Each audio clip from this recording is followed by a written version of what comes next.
Hello बच्चों, अब हम स्टार्ट करेंगे बायोलॉजी के कुछ इंपॉर्टेंट क्वेश्चंस। तो देखिए फर्स्ट क्वेश्चन क्या दिया है।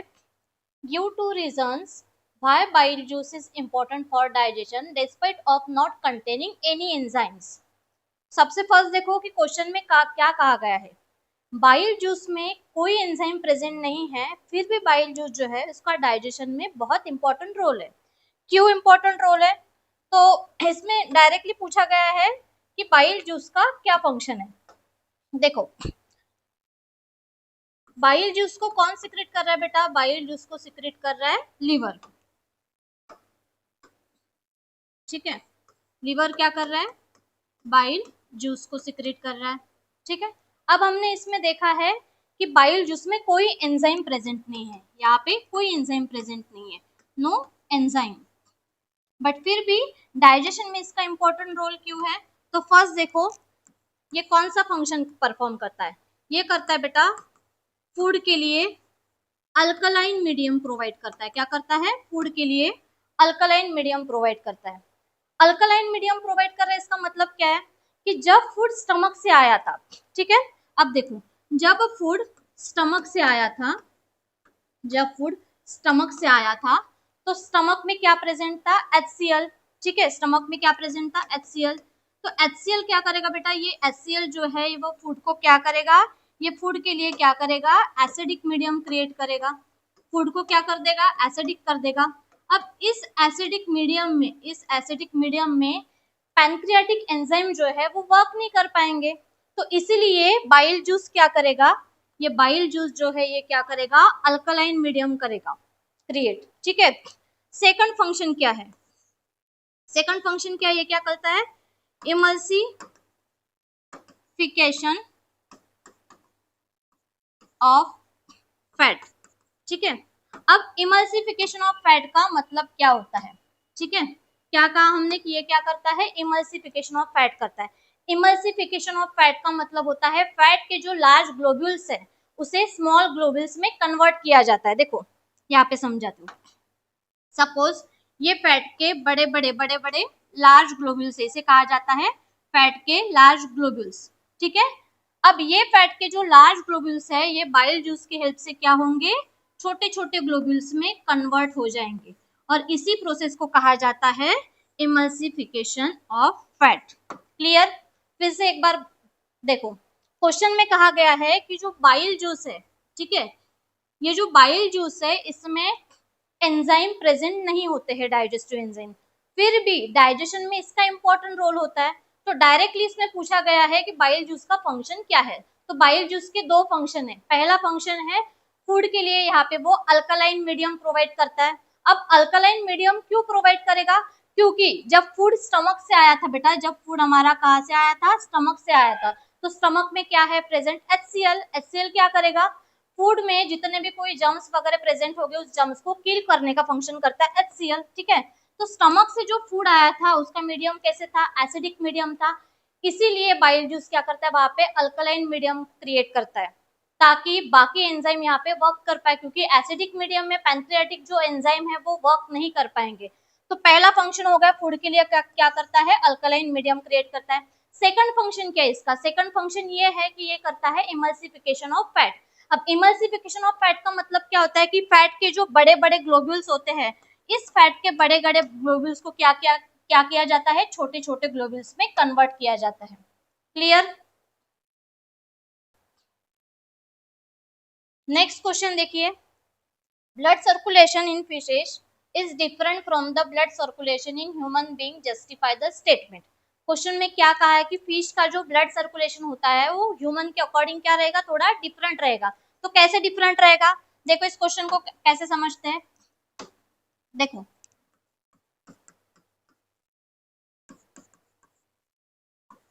देखो फिश का जो हार्ट होता है बेटा, फिश का जो हार्ट होता है, ठीक है, ये होता है 2 चेम्बर्ड हार्ट। ठीक है, और ह्यूमन बीइंग का जो हार्ट होता है ये इसमें कितने चेम्बर होते हैं? 4 चेम्बर। ठीक है, जब फिश का हार्ट 2 चेम्बर का रहेगा तो जो सर्कुलेशन हो रहा है वो कैसे रहेगा? सिंगल सर्कुलेशन रहेगा। ठीक है, और ह्यूमन बीइंग का हार्ट जो है उसमें 4 चेम्बर है तो जो सर्कुलेशन होता है वो कैसे रहेगा? Double circulation.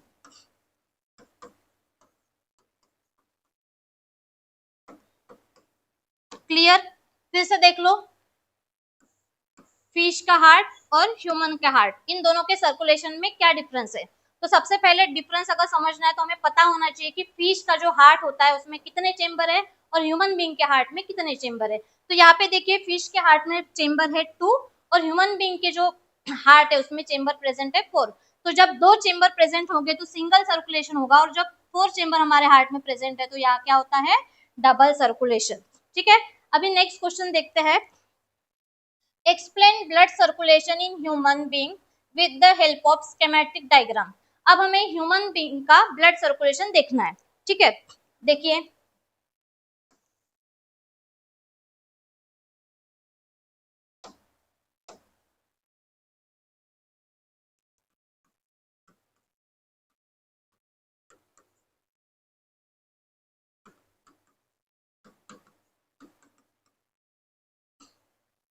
सबसे पहले हमें ऑलरेडी पता है कि जो ह्यूमन का हार्ट होता है इसमें कितने चेम्बर प्रेजेंट होते हैं। ठीक है, जो ह्यूमन का हार्ट होता है बेटा ये इसमें कितने चेम्बर होते हैं? 4 चेम्बर होते हैं। ठीक है, upper chamber of heart is known as the auricle and lower chamber of the heart is known as the ventricle. Heart का जो अपर चेम्बर होता है उसे हम ऑरिकल बोलते हैं और लोअर चेम्बर होता है उसको हम वेंट्रिकल बोलते हैं। ठीक है, ये साइड हो जाएगा बेटा राइट, ठीक है, और ये साइड हो जाएगा लेफ्ट। ठीक है, तो right auricle, left auricle, right ventricle, left ventricle. ठीक है, सपोज यहाँ पे हमको लिखना है लंग्स और यहाँ हम लिखते हैं बॉडी ऑर्गन्स। बहुत इजी तरीके से हम सीखेंगे ब्लड सर्कुलेशन हमारे बॉडी में कैसे होता है। देखो सबसे फर्स्ट देखो हमारे बॉडी में ब्लड में जितना भी ऑक्सीजन था, बॉडी की जो ऑर्गन से इसने ऑक्सीजन यूटिलाइज किया, तो जो हमारा ब्लड है वो कैसे बन गया? Deoxygenated blood. कैसे बन गया? Deoxygenated blood. डीऑक्सीनेटेड ब्लड का मतलब होता है कि ब्लड में O2 जो है वो लेस है और CO2 का अमाउंट मोर है। ठीक है, तो ये हो गया CO2 रिच ब्लड। ठीक है, CO2 रिच ब्लड। ठीक है, ये CO2 रिच ब्लड इसे हम बोलते हैं डीऑक्सीनेटेड ब्लड। अब डीऑक्सीनेटेड ब्लड बेटा ये वेन्स के थ्रू कहा जाएगा, सबसे बड़ी वेन में जाएगा जिसका नाम है वेना कैवा। इस वेना कैवा के थ्रू जो डीऑक्सीनेटेड ब्लड है वो कहा जाता है राइट ऑरिकल के पास जाता है। कहा जाता है? राइट ऑरिकल के पास जाता है। अब राइट ऑरिकल से ये जो ब्लड है ये कहा जाएगा बेटा? ये जाएगा राइट वेंट्रिकल में। लेकिन जो ब्लड है वो अभी भी कैसा है? डीऑक्सीनेटेड है। ब्लड कैसा है? डीऑक्सीनेटेड है। लेकिन जब बॉडी को ऑक्सीजन की रिक्वायरमेंट होती है एनर्जी के लिए, तो वो एनर्जी कहाँ से आएगी? अगर ऑक्सीजन ही प्रेजेंट नहीं है उस ब्लड में, बहुत लेस अमाउंट में है, तो बाकी के बॉडी ऑर्गन्स को ऑक्सीजन नहीं मिलेगा। तो सबसे पहले ब्लड क्या होना चाहिए? ऑक्सीनेटेड होना चाहिए। तो ऑक्सीनेटेड होने के लिए ये ब्लड देखो कहाँ जाएगा? ये जाएगा बेटा कहाँ? लंग्स के पास। हम लोग रेस्पिरेशन कर रहे हैं, ठीक है, ऑक्सीजन को इनटेक कर रहे हैं, तो ऑक्सीजन कहाँ जा रहा है? लंग्स में जा रहा है। तो देखो राइट वेंट्रिकल से जो डीऑक्सीनेटेड ब्लड है, मतलब फिर से ये ब्लड कैसे हो गया? CO2 रिच ब्लड हो गया। फिर से CO2 रिच ब्लड कहाँ जाएगा बेटा? लंग्स में जाएगा। किसके थ्रू जाएगा? ये जाएगा पल्मोनरी आर्टरी के थ्रू। यहाँ पे कभी भी आपको कंफ्यूजन क्रिएट नहीं करना है। देखो हमारी बॉडी में आर्टरी का फंक्शन हमेशा क्या होता है? ऑक्सीनेटेड ब्लड को कैरी करती है। वेन्स का फंक्शन हमेशा क्या होता है? डीऑक्सीनेटेड ब्लड को कैरी किया जाता है। बट अगर हम हार्ट की बात करते हैं तो यहाँ पे थोड़ा उल्टा है। इसमें कंफ्यूजन आपको क्रिएट नहीं करना है। अगर पल्मोनरी आर्टरी का कभी भी आपको फंक्शन पूछा जाए तो हमेशा जो पल्मोनरी आर्टरी होती है वो क्या करती है? डीऑक्सीनेटेड ब्लड को कैरी करेगी। तो पल्मोनरी आर्टरी ने क्या किया है? जो डीऑक्सीनेटेड ब्लड था हार्ट के पास, राइट वेंट्रिकल के पास, उस ब्लड को कहाँ लेके गई है? ये लंग्स के पास लेके गई। अब लंग्स के पास क्या होगा बेटा? यहाँ पे होता है exchange of gases. Exchange of gases, ठीक है। कौन से गैसेस एक्सचेंज होंगे? Oxygen and carbon dioxide. अभी हमारे पास ब्लड है, उसमें क्या है? CO2 रिच है, ठीक है। तो जो CO2 है वो कहाँ जाएगा? लंग्स में जाएगा, ठीक है। और लंग्स के पास जो O2 है वो कहाँ जाएगा? फिर से ब्लड में जाएगा। अब हमारा जो ब्लड हो गया बेटा वो कैसे हो गया? वो हो गया O2 रिच, ठीक है। अब हमारा जो ब्लड है वो कैसे है? O2 रिच ब्लड है। इसे हम क्या बोल सकते हैं? ऑक्सीजनेटेड ब्लड, ठीक है। अब ये जो ऑक्सीजनेटेड ब्लड है हमारा, ये जाएगा बेटा लेफ्ट ऑरिकल के पास, किसके थ्रू, ये जाएगा पल्मोनरी वेन के थ्रू। किसके थ्रू जाएगा, पल्मोनरी वेन के थ्रू। ये हमेशा ही आपको याद रखना है। अब जो ब्लड आया है लेफ्ट ऑरिकल के पास, वो ब्लड कैसे, ऑक्सीडेंटेड ब्लड है। अब ये ऑक्सीडेंटेड ब्लड लेफ्ट ऑरिकल से कहा जाएगा, लेफ्ट वेंट्रिकल में जाएगा, और लेफ्ट वेंट्रिकल से ये जाएगा बेटा हमारे बॉडी के बाकी पार्ट तक, ठीक है, बॉडी के ऑर्गन्स तक। किसके थ्रू जाएगा, ये जाएगा मेन आर्टरी के थ्रू, जिसे कहा जाता है एवोर्टा। क्या कहा जाता है, एवोर्टा। ठीक है, क्लियर है। फिर से मैं एक बार एक्सप्लेन करती हूँ। देखो हमारे बॉडी में सर्कुलेशन कैसे हो रहा है, ठीक है। हमने स्टार्ट किया कि हमारे बॉडी के पास, हमारे बॉडी ने जो ब्लड में ऑक्सीजन था वो सभी ऑर्गन यूटिलाइज कर दिया। अभी ब्लड में ऑक्सीजन बहुत कम है, क्या ज्यादा है, CO2 ज्यादा है। तो CO2 रिच ब्लड जो है बेटा, CO2 रिच ब्लड क्या होगा, एक मिनट, CO2 रिच ब्लड जो है वो CO2 rich blood vena cava के थ्रू कहा जा रहा है, राइट ऑरिकल के पास जा रहा है। राइट ऑरिकल से ब्लड कहा जाएगा, राइट वेंट्रिकल में जाएगा। राइट वेंट्रिकल से ब्लड को अभी ऑक्सीडेंटेड होना है, तो एक्सचेंज ऑफ गैसेस के लिए ब्लड यहाँ से कहा जाएगा लंग्स के पास जाएगा। लेकिन लंग्स के पास किसके थ्रू जाएगा, ये जाएगा पल्मोनरी आर्टरी के थ्रू। किसके थ्रू जाएगा, पल्मोनरी आर्टरी के थ्रू। अब लंग्स के पास क्या होगा बेटा, एक्सचेंज ऑफ गैसेस हो गए। लंग्स के पास क्या हो गया, एक्सचेंज ऑफ गैसेस हो गए। तो ब्लड में जितना भी CO2 था वो लंग्स में चला गया, और लंग्स में जो O2 था वो ब्लड में चला गया। तो फिर से हमारा ब्लड कैसे हो गया, ऑक्सीजन रिच ब्लड हो गया। कैसे हो गया, ऑक्सीजन रिच ब्लड हो गया। तो अब ये oxygen rich blood pulmonary vein के थ्रू कहाँ आया, लेफ्ट ऑरिकल में, सॉरी लेफ्ट ऑरिकल में आया, बराबर है। लेफ्ट ऑरिकल से जो ब्लड है वो कहाँ आया, लेफ्ट वेंट्रिकल में आया, और फाइनली लेफ्ट वेंट्रिकल से वो कहा गया, हमारे बॉडी के पार्ट के पास गया। ठीक है, किसके थ्रू जाता है, सबसे बड़ी आर्टरी जो है जिसे हम बोलते हैं एवोर्टा, एवोर्टा के थ्रू ये कहा जाएगा, बाकी के बॉडी ऑर्गन्स के पास जाएगा। ये है बेटा हमारे बॉडी का सर्कुलेशन। क्लियर।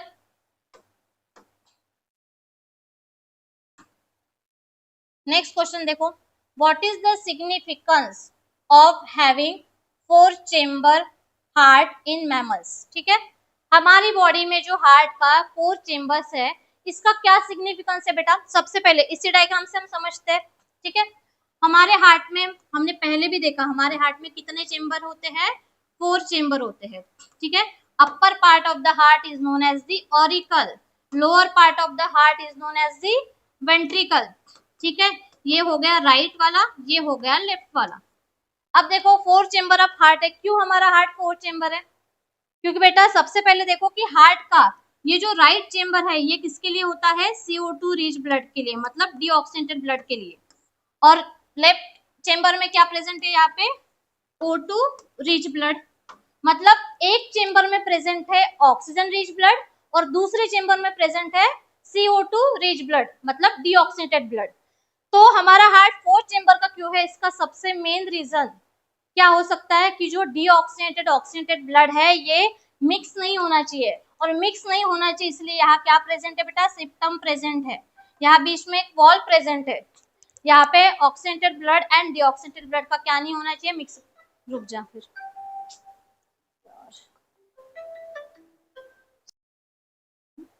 देखो कि ऑक्सीडेंटेड एंड डीऑक्सीडेंटेड जो ब्लड है, ठीक है, वो मिक्स नहीं होना चाहिए, इसलिए यहाँ पे क्या प्रेजेंट है, सेप्टम प्रेजेंट है।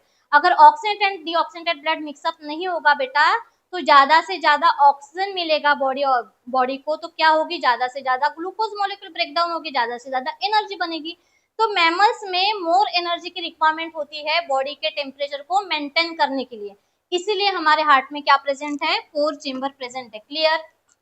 ओके, नेक्स्ट क्वेश्चन देखो, name the substance oxidise in human body during the respiration. Respiration के टाइम हमारे बॉडी में कौन सा सब्सटेंस ऑक्सीडाइज होता है बेटा, ग्लूकोज।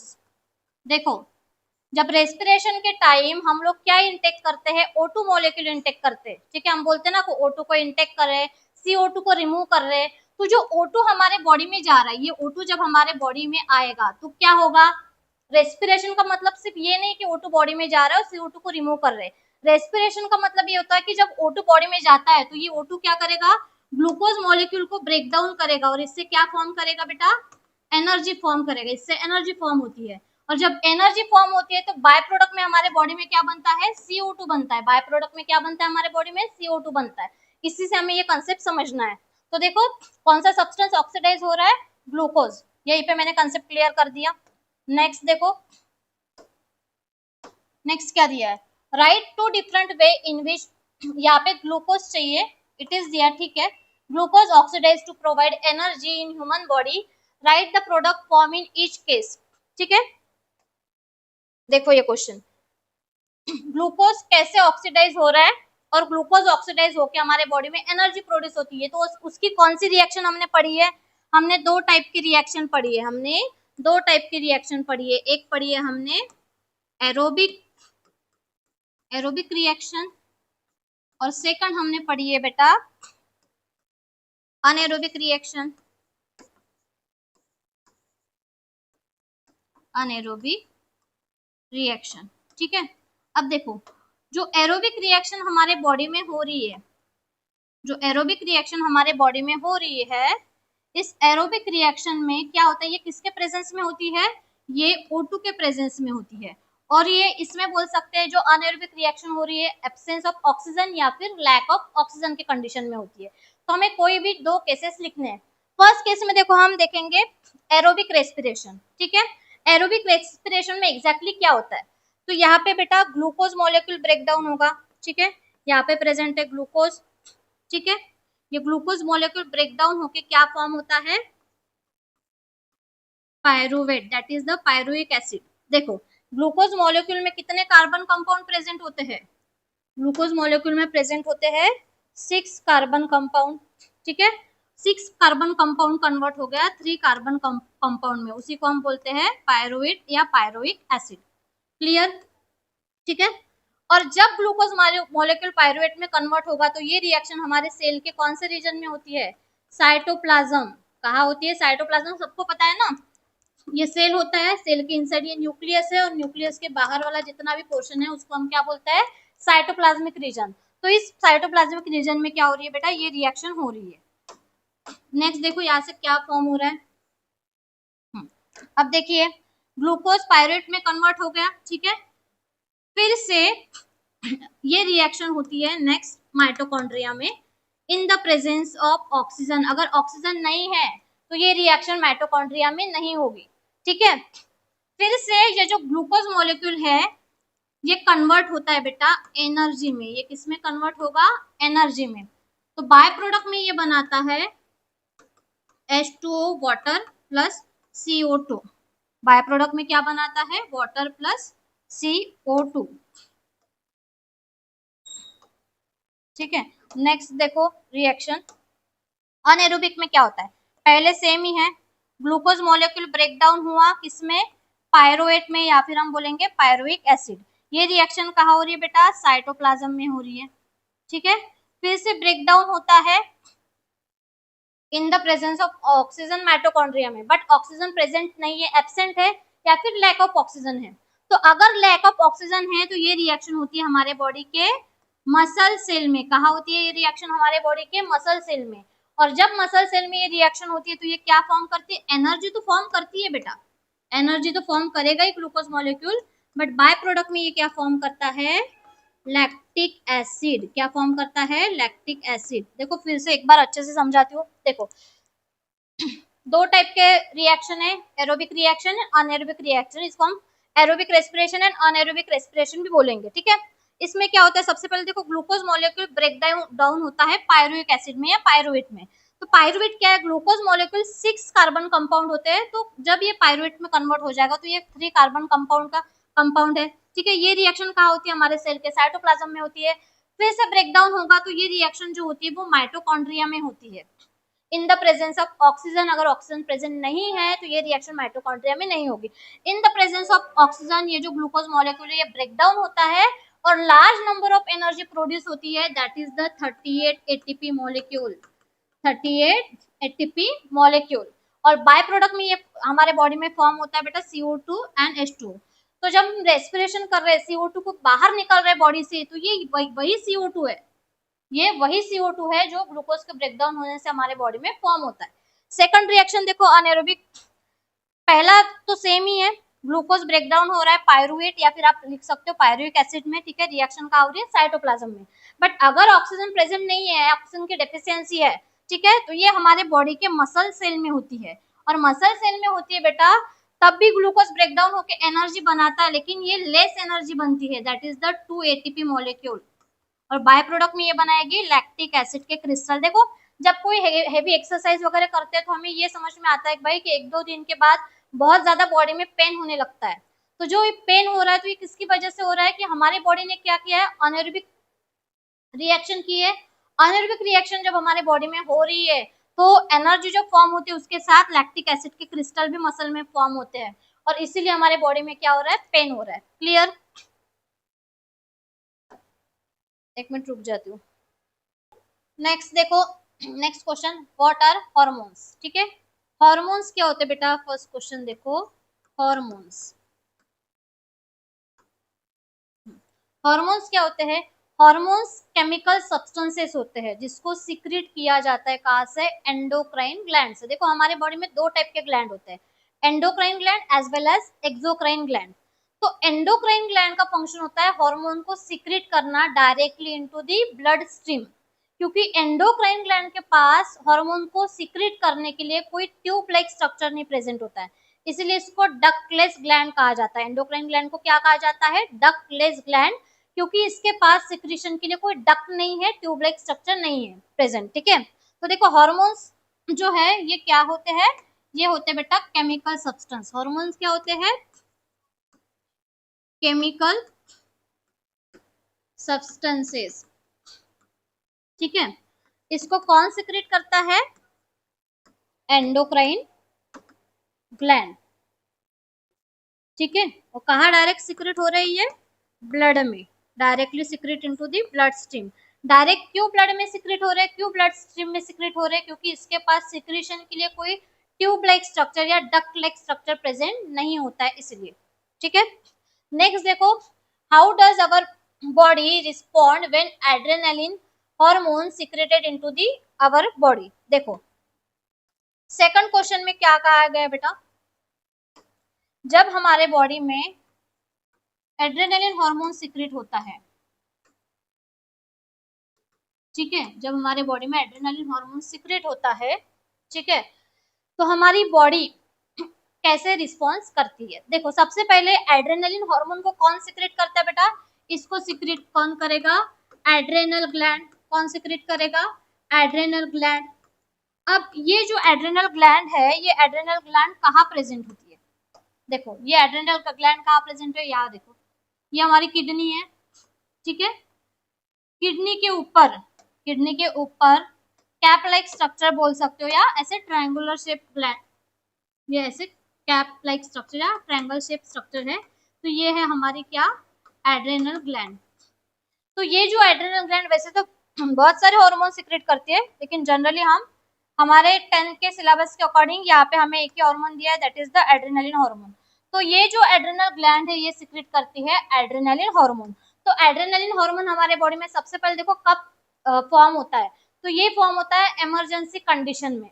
फॉर एग्जाम्पल देखिए मैं समझाती हूँ, जब कोई डॉग हमारे पीछे लग जाता है, ठीक है, तो हम तो डरेंगे क्योंकि हमें पता है डॉग अगर पीछे लग गया तो ये हमें काट सकता है। तो ऐसे कंडीशन में क्या होगा बेटा, हम डर जाते हैं, ठीक है, और पास दौड़ने लगते हैं। तो हम लोग कभी भी ऐसा आपके साथ ये कंडीशन हुई होगी तो आपको पता होगा कि ऐसे कंडीशन में हमारी हार्ट बीट बहुत ज्यादा बढ़ जाती है, ब्रीदिंग रेट भी हमारा इंक्रीज हो जाता है। तो हमारी हार्ट बीट क्यों बढ़ रही है, हमारा ब्रीदिंग रेट क्यों बढ़ रहा है, क्योंकि हमारे बॉडी में क्या सिक्रेट हो रहा है, एड्रेनालिन हार्मोन सिक्रेट हो रहा है, और ये एड्रेनालिन हार्मोन क्या करेगा, हमारी हार्ट बीट को इंक्रीज करेगा, हमारे ब्रीदिंग रेट को इंक्रीज करेगा। जब हमारी हार्ट बीट इंक्रीज हो रही है, ब्रीदिंग रेट इंक्रीज हो रहा है बेटा, तो क्या होगा, ऑक्सीजन का सप्लाई हमारे बॉडी को ज्यादा मिलेगा और ज्यादा से ज्यादा एनर्जी मिलेगी, ताकि इस कंडीशन के साथ हम अच्छे से फाइट कर पाए। तो देखो एड्रेनालिन ग्लैंड, ठीक है, एड्रेनालिन हार्मोन सिक्रेट करती है। ये हार्मोन कौन से कंडीशन में हमारे बॉडी में सिक्रेट हो रहा है बेटा, इमरजेंसी कंडीशन में, ठीक है, इमरजेंसी कंडीशन में ये हार्मोन हमारे बॉडी में सिक्रेट कर रहा है, ठीक है। तो ये हार्मोन जब इमरजेंसी कंडीशन में हमारे बॉडी में सिक्रेट हो रहा है तो ये क्या करेगा, ये क्या करेगा, ठीक है, ये क्या करेगा, हार्ट बीट इंक्रीज करेगा, ठीक है, रेस्पिरेशन रेट क्या हो रहा है, मतलब ब्रीदिंग रेट क्या हो रहा है, इंक्रीज हो रहा है, ब्रीदिंग रेट इंक्रीज हो रहा है ना। जब ब्रीदिंग रेट इंक्रीज हो रहा है बेटा, रेस्पिरेशन रेट इंक्रीज हो रहा है, तो बॉडी में ज्यादा से ज्यादा ऑक्सीजन जाएगा, और बॉडी में जब ज्यादा से ज्यादा ऑक्सीजन का सप्लाई मिल रहा है तभी तो ग्लूकोज मॉलिक्यूल ब्रेक डाउन होगा, तभी तो ज्यादा एनर्जी मिलेगी, और जब ज्यादा एनर्जी मिलेगी तभी इस कंडीशन के साथ हम क्या करेंगे, फाइट कर पाएंगे। ठीक है, तो यहाँ पे देखो सेकंड और क्या क्या चेंजेस आते हैं। अब तो हमने देखा कि हार्ट बीट भी इंक्रीज हो गया, रेस्पिरेशन रेट भी इंक्रीज हो गया, साथ में हमारी स्किन की तरफ, ठीक है, स्किन की तरफ जो ब्लड जाता है या हमारे डाइजेस्टिव सिस्टम की तरफ जो ब्लड जा रहा है, ठीक है, डाइजेस्टिव सिस्टम की तरफ जो ब्लड जा रहा है, इस ब्लड के सप्लाई को क्या किया जा रहा है, रिड्यूस, लेस किया जा रहा है, इस ब्लड के सप्लाई को लेस किया जा रहा है, रिड्यूस किया जा रहा है, और ज्यादा से ज्यादा ब्लड सप्लाई कहा जाएगा, स्केलेटल मसल की तरफ जाएगा, कहा जाएगा स्केलेटल मसल की तरफ जाएगा। ठीक है, यहाँ लिखती हूँ, कहा जाएगा स्केलेटल मसल की तरफ। और जब स्केलेटल मसल की तरफ ज्यादा से ज्यादा ब्लड सप्लाई जा रहा है तो वहां ज्यादा एनर्जी बन रही है, और ज्यादा से ज्यादा जब एनर्जी बनेगी तो हम इजीली इस कंडीशन के साथ क्या कर पाएंगे, फाइट कर पाएंगे। फिर से देखो एक बार समझाती हूँ, what are the hormones. Hormone क्या होता है बेटा, hormone is the chemical substances which is secreted by the endocrine gland, which is secreted by the endocrine gland. अब इस एंडोक्राइन ग्लैंड ये किस टाइप की होती है, कैसे नेचर होता है इसका, ये होती है डक्टलेस। डकलेस क्यों कहा गया है, क्योंकि इसके पास सिक्रीशन के लिए कोई डक लाइक स्ट्रक्चर नहीं है, इट मींस कोई tube like proper structure present नहीं होता है, इसलिए ये हार्मोन्स को क्या करती है, डायरेक्टली ब्लड स्ट्रीम में रिलीज कर देती है। ठीक है, सेकंड क्वेश्चन में कहा गया है कि जब हमारे बॉडी में एड्रेनालिन हार्मोन फॉर्म हो रहा है, सिक्रेट हो रहा है, तो हमारी बॉडी कैसे रिस्पॉन्स शो कर रही है, क्या क्या चेंजेस हमारे बॉडी में आ रहे हैं। देखो सबसे पहले एड्रेनालिन हार्मोन जो है वो सिक्रेट कहाँ से हो रहा है बेटा, ये कहाँ से बन रहा है, ये फॉर्म करेगा बेटा एड्रेनल ग्लैंड। अब एड्रेनल ग्लैंड का लोकेशन कहाँ है, तो हमारे किडनी के ऊपर ट्रायंगल शेप की जो ग्लैंड प्रेजेंट होती है उसे हम बोलते हैं एड्रेनल ग्लैंड। तो एड्रेनल ग्लैंड इमरजेंसी कंडीशन में क्या कर रही है, एड्रेनलिन हार्मोन को सिक्रेट कर रही है। जब एड्रेनलिन हार्मोन हमारे बॉडी में सिक्रेट हो रहा है तब क्या होता है, देखो जब कोई डॉग पीछे लग जाए ऐसे कंडीशन में हम डर जाते हैं, तो जब डर जाते हो तब पता है हार्ट रेट क्या होता है, इंक्रीज हो जाएगा, हार्ट बीट बहुत इंक्रीज हो जाता है, ब्रीदिंग रेट भी बहुत इंक्रीज हो रहा है। तो हार्ट बीट और ब्रीदिंग रेट क्यों इंक्रीज होता है, ताकि बॉडी में ज्यादा से ज्यादा ऑक्सीजन का सप्लाई हो। जब ज्यादा से ज्यादा बॉडी को ऑक्सीजन का सप्लाई मिलेगा तो बॉडी ज्यादा एनर्जी बनाएगी। हमारी स्किन की तरफ, डाइजेस्टिव सिस्टम की तरफ जो ब्लड सप्लाई होता है उसको रिड्यूस किया जाता है, और स्केलेटल मसल की तरफ जो ब्लड सप्लाई हो रहा है उसको इंक्रीज किया जाता है, ताकि ज्यादा से ज्यादा वहां एनर्जी प्रोड्यूस हो और इस कंडीशन के साथ हम इजिली फाइट कर पाए। क्लियर। नेक्स्ट देखो, how the following contraceptive prevent pregnancy. यहाँ कुछ कॉन्ट्रासेप्टिव मेथड दिए हैं, वो प्रेगनेंसी को कैसे प्रिवेंट कर रहे हैं वो हमें एक्सप्लेन करना है। तो देखो कौन से दिए यहाँ पे, एक दिया है, फर्स्ट दिया ओरल पिल, सेकंड दिया है कॉन्डोम्स, थर्ड दिया है आयुसिडीज, एंड फोर्थ दिया है सर्जिकल मेथड इन फीमेल्स। ठीक है, तो वन बाय वन इसको हम देखते हैं। फर्स्ट देखो, फर्स्ट में क्या दिया है, फर्स्ट में यहाँ पे दिया है ओरल पिल्स। ठीक है, ये जो ओरल पिल्स वगैरह होते हैं बेटा मेडिसिन फॉर्म में होते हैं। तो जब ओरल पिल्स लिए जाते हैं तो ओरल पिल का क्या फंक्शन होता है, इसमें प्रेजेंट होते हैं हार्मोन्स। क्या प्रेजेंट होते हैं, हार्मोन्स। और ये हार्मोन्स क्या वर्क करेंगे, ये हार्मोन बेटा ओवुलेशन को स्टॉप कर देते हैं। देखो ओरल पिल जो है इसमें क्या प्रेजेंट है, ठीक है, क्या प्रेजेंट है, हार्मोन्स प्रेजेंट है। ठीक है, ये हार्मोन्स क्या करेंगे, ये हार्मोन्स किस पे वर्क करते हैं, ओवुलेशन पे। ठीक है, मतलब जो ओवुलेशन हो रहा है इस ओवुलेशन को होने ही नहीं देंगे ये हार्मोन। ओवुलेशन होने का मतलब क्या है, ओवुलेशन हो रहा है मतलब क्या हो रहा है, देखो एवरी मंथ फीमेल की ओवरी में से एक एग रिलीज होता है फैलोपियन ट्यूब में, जिसे कहा जाता है ओवुलेशन। ठीक है, तो जब तक फीमेल में ओवुलेशन नहीं होगा तब तक एग जो है वो फैलोपियन ट्यूब में नहीं आएगा। ठीक है, देखो यहाँ पे मैं सिस्टम बना देती हूँ तुमको समझने के लिए।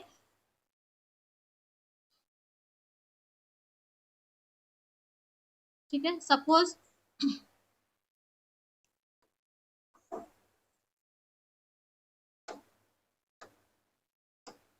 देखो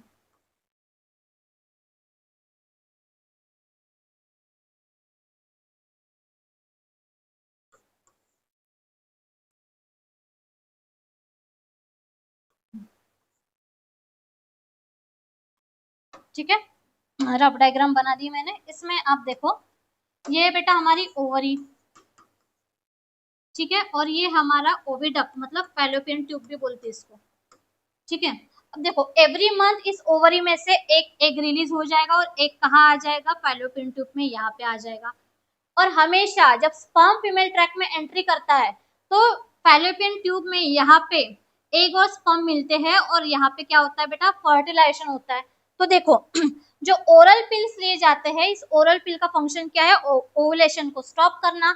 मतलब जब ओवरी से एग ही रिलीज नहीं होगा तो स्पर्म कितना भी यहाँ पे आ जाए, फैलोपियन ट्यूब में आ जाए, उसको एग ही नहीं मिलेगा, तो यहाँ पे फर्टिलाइजेशन की प्रोसेस होगी क्या, नहीं होगी। मतलब यहाँ पे ओवुलेशन नहीं हो रहा है तो क्या नहीं होगा बेटा, नो फर्टिलाइजेशन, नो फर्टिलाइजेशन। जब तक ओवुलेशन नहीं होगा तब तक फर्टिलाइजेशन नहीं होगा, और जब तक फर्टिलाइजेशन नहीं होगा तब तक जायगोट का फॉर्मेशन नहीं होगा। इट मीन्स इसको हम क्या बोलते हैं, ये ऐसी कॉन्ट्रासेप्टिव मेथड से बेटा जो क्या कर रही है, प्रेगनेंसी को प्रिवेंट कर रही है। समझ में आया फर्स्ट। सेकंड देखो,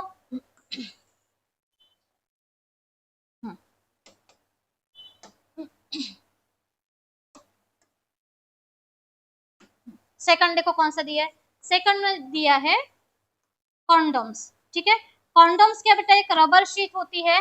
ठीक है, मेल्स में भी यूज की जाती है, फीमेल्स में भी यूज की जाती है, बट मैक्सिमम ये मेल्स में यूज की जाती है।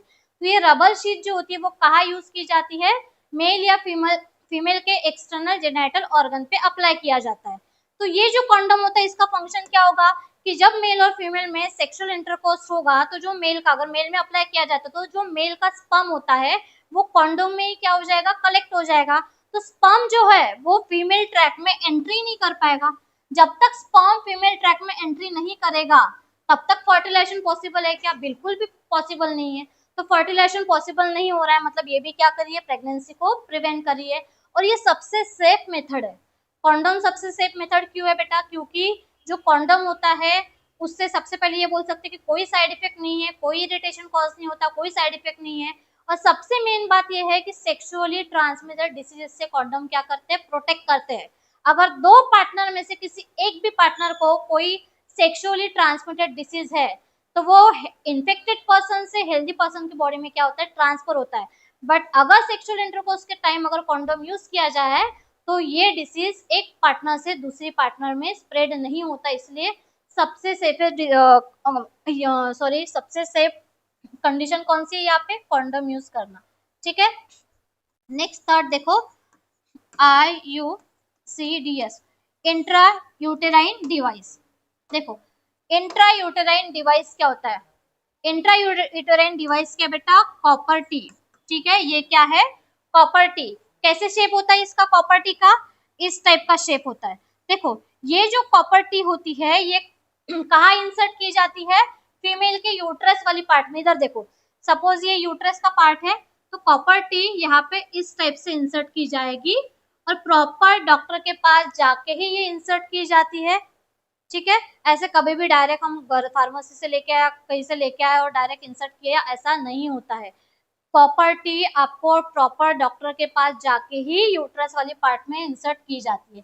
तो अब ये इंट्रा यूटेराइन डिवाइस क्यों कहा गया है, क्योंकि इंट्रा मतलब इनसाइड, यूटेराइन मतलब यूटेरस, यूट्रस के इनसाइड इसको क्या किया गया है, इंसर्ट किया गया है। तो देखो ये जो कॉपर टी होती है, देखो यहाँ पे मैंने बनाई, तो इस कॉपर टी पे बेटा यहाँ पे कॉपर वायर प्रेजेंट होता है। क्या प्रेजेंट होता है, कॉपर वायर। तो ये जो कॉपर वायर है ये क्या प्रोड्यूस करेगा, कॉपर के आयन प्रोड्यूस करेगा। कॉपर वायर क्या करेगा, यहाँ पे कॉपर के आयंस प्रोड्यूस करेगा। और ये जो कॉपर के आयंस होते हैं ये क्या करते हैं बेटा, ये कॉपर के आयंस क्या करेंगे, स्पर्म की जो मोटिलिटी है, स्पर्म की जो मोटिलिटी है इस मोटिलिटी को क्या कर देंगे बेटा, स्लो कर देंगे। स्पर्म मोटाइल होते हैं ना, इसीलिए तो वो फीमेल ट्रैक में एंट्री करके फैलोपियन ट्यूब के पास चले जाएंगे। लेकिन यहाँ पे जो कॉपर प्रेजेंट है तो ये कॉपर क्या करेगा, कॉपर आयन सिक्रेट करेगा और ये कॉपर आयन क्या करेंगे, स्पर्म की मोटिलिटी को बहुत कम कर देंगे। और ये भी हो जाएगा कि कुछ स्पर्म जो है वो यहीं पे क्या हो जाएंगे, किल हो जाएंगे। तो स्पर्म की मोटिलिटी कम होगी, स्पर्म किल हो गए तो ये फैलोपियन ट्यूब तक जा ही नहीं पाएंगे। और दूसरी बात ये होती है बेटा कि ये ऐसे इंसर्ट की है यहाँ पे, तो देखो फैलोपियन ट्यूब भी यहाँ पे क्या होगी, थोड़ी ब्लॉक सी होगी। तो स्पर्म फैलोपियन ट्यूब मतलब ये वाला पार्ट थोड़ा सा ब्लॉक सा हो गया। तो ये फैलोपियन ट्यूब के पास भी नहीं जा पाएगा, तो यहाँ पे फर्टिलाइजेशन भी नहीं हो रहा है और स्पर्म की मोटिलिटी भी कम हो रही है। तो स्पर्म की मोटिलिटी कम हो रही है और स्पर्म कुछ टाइम पीरियड के बाद यहीं पे डेड हो रहा है। मतलब यहाँ पे क्या हो रही है, फर्टिलाइजेशन की प्रोसेस नहीं हो रही है, प्रेगनेंसी क्या हो रही है, प्रिवेंट हो रही है। नेक्स्ट देखो, surgical method in female. Female में सर्जिकल मेथड कौन सी होती है? देखो सर्जिकल मेथड मेल में भी होती है, फीमेल में भी होती है। अगर मेल की बात करें तो मेल में जो सर्जिकल मेथड होती है उसे कहा जाता है वैसेक्टमी, और फीमेल में अगर सर्जिकल मेथड होती है तो उसे क्या कहा जाता है बेटा? ट्यूबेक्टमी कहा जाता है। तो ट्यूबेक्टमी में एग्जैक्टली आपको फीमेल का पूछा है तो हमें फीमेल का ही लिखना पड़ेगा।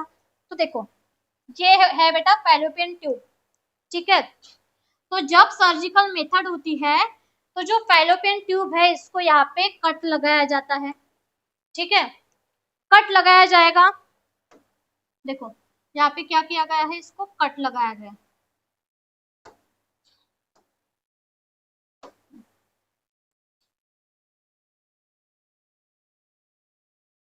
यहाँ पे इसको कट लगाया गया है और कट लगाया जाएगा बेटा और इसको प्रॉपर टाई किया जाता है, बांध दिया जाता है। अब यहाँ पे देखो कट लगाया जाता है दोनों साइड से। तो जब ओवरी ओवुलेशन करेगी, मतलब ओवरी से जब एग रिलीज होगा, फीमेल में जब ओवुलेशन होगा तो एग यहाँ तो आ रहा है लेकिन एक यहाँ से यहाँ तक आ पाएगा क्या? बिल्कुल भी नहीं आ पाएगा। और दूसरा, जो स्पर्म फीमेल ट्रैक में एंट्री करेगा वो फैलोपियन ट्यूब से आगे इधर जा ही नहीं पाएगा जब तक वो फैलोपियन ट्यूब से इधर, यहाँ पे तो इधर नॉट लगी हुई है, ठीक है, यहाँ पे तो यहाँ पे कट लगा हुआ है, ठीक है, इसको बांध दिया गया है। तो स्पर्म जो है वो उस साइड जा ही नहीं पाएगा और स्पर्म जब तक उस साइड नहीं जा पाएगा तब तक एक के साथ मिल नहीं पाएगा। जब तक एक के साथ स्पर्म नहीं मिलेगा तब तक क्या नहीं होगा बेटा? फर्टिलाइजेशन की प्रोसेस नहीं होगी, ठीक है, और प्रेगनेंसी कंफर्म नहीं होगी। तो ये जो मेथड है सर्जिकल मेथड, ठीक है, ये हम बोल सकते हैं कि 100% क्या है, सेफ मेथड भी है, प्लस 100% इसमें एक्यूरेसी भी होती है। कोई चांस ही नहीं होते, एक तो इरिवर्सिबल होते हैं और प्रेगनेंसी के यहाँ पे कोई चांस ही नहीं है, क्योंकि यहाँ पे जो फैलोपियन ट्यूब है उसको ऑलरेडी कट लगा दिया गया है। तो कट लगा दिया गया तो स्पर्म फीमेल ट्रैक में एंट्री भी करेगा तब भी वो फैलोपियन ट्यूब में नहीं जा पाएगा और एक के साथ फर्टिलाइज नहीं होगा। क्लियर? सेकंड देखो क्या दिया है, What could be the reason for adopting contraceptive method?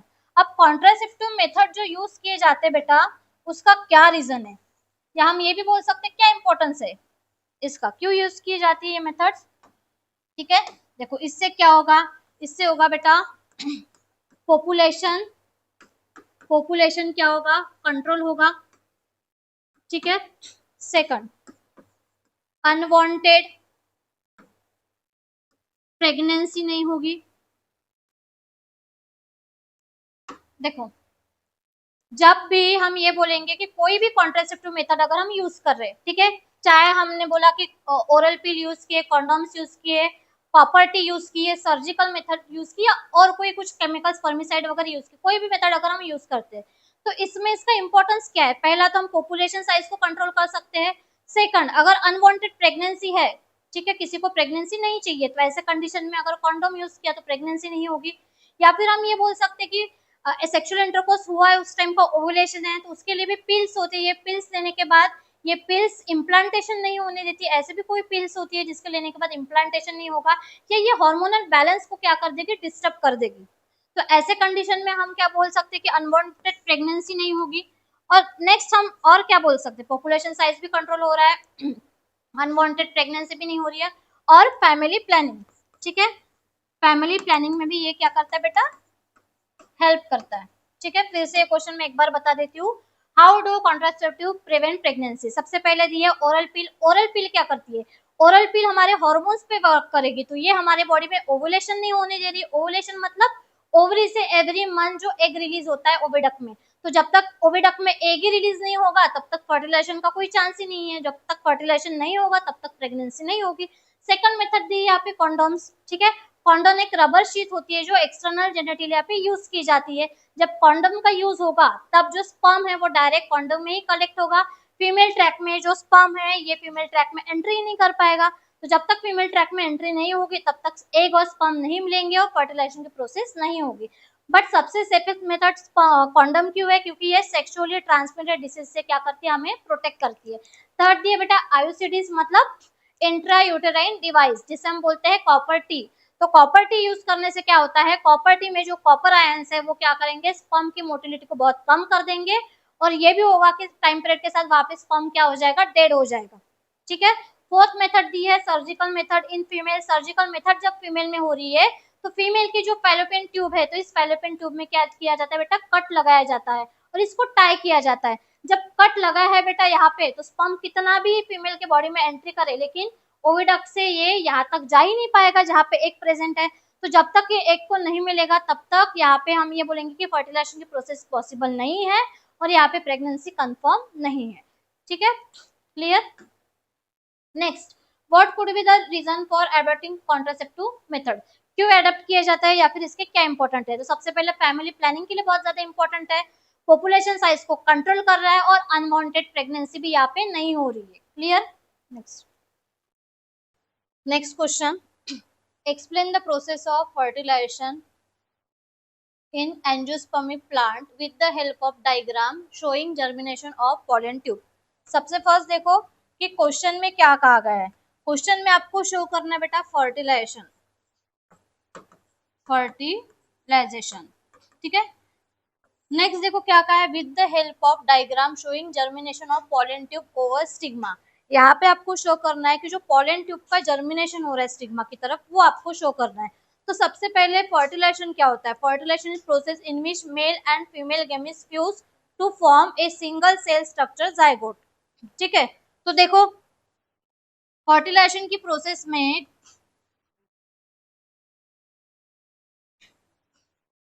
देखो फर्टिलाइजेशन की प्रोसेस में हमने कहा है कि जो मेल गैमिट है, ठीक है, ये फीमेल गैमिट के साथ क्या हो जाएगा बेटा, फ्यूज हो जाएगा। ठीक है, और सिंगल सेल स्ट्रक्चर फॉर्म करेगा जिसको हम बोलते हैं जाइगोट। अब प्लांट किस में बात करते हैं, तो प्लांट किस में मेल गैमिट अगर है तो मेल गैमिट कहाँ प्रेजेंट होता है, पॉलन ग्रेन के इनसाइड। कहाँ प्रेजेंट रहेगा, पॉलन ग्रेन के इनसाइड। ठीक है, ये फीमेल गैमिट के साथ फर्टिलाइज होगा, मतलब एक के साथ फर्टिलाइज होगा।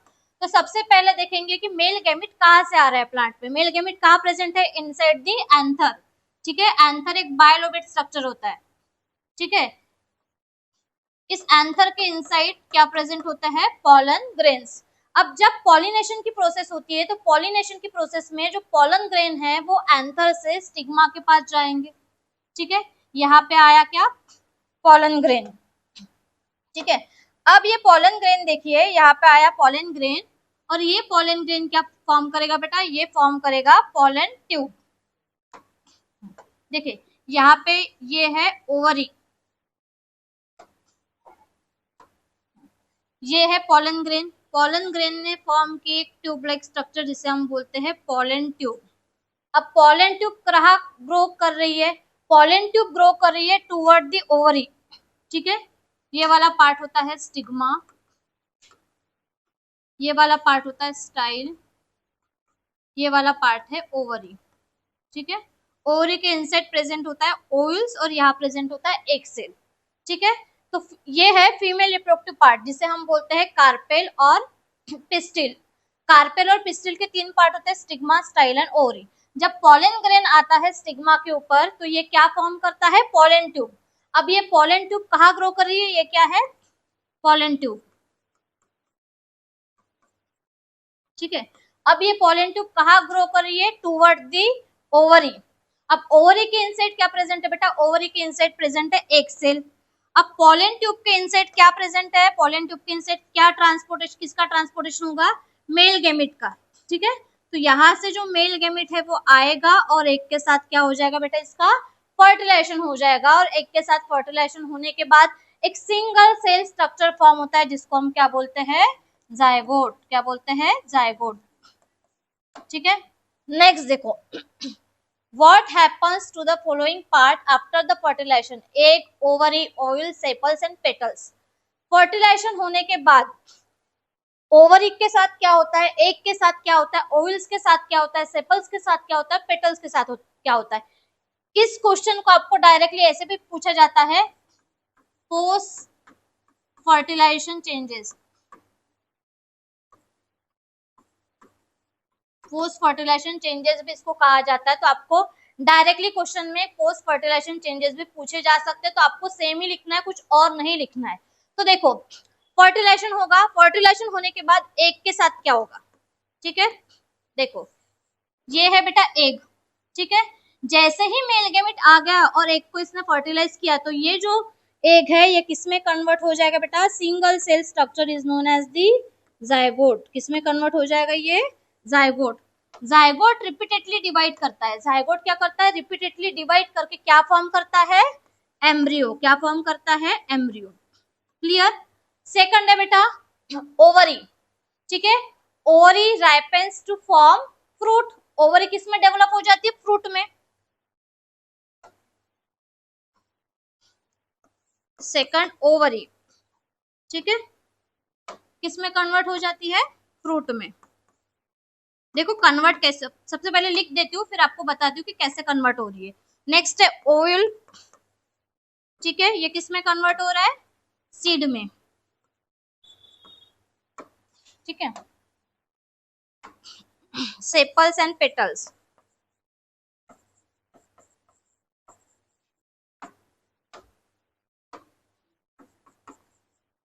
Fall of.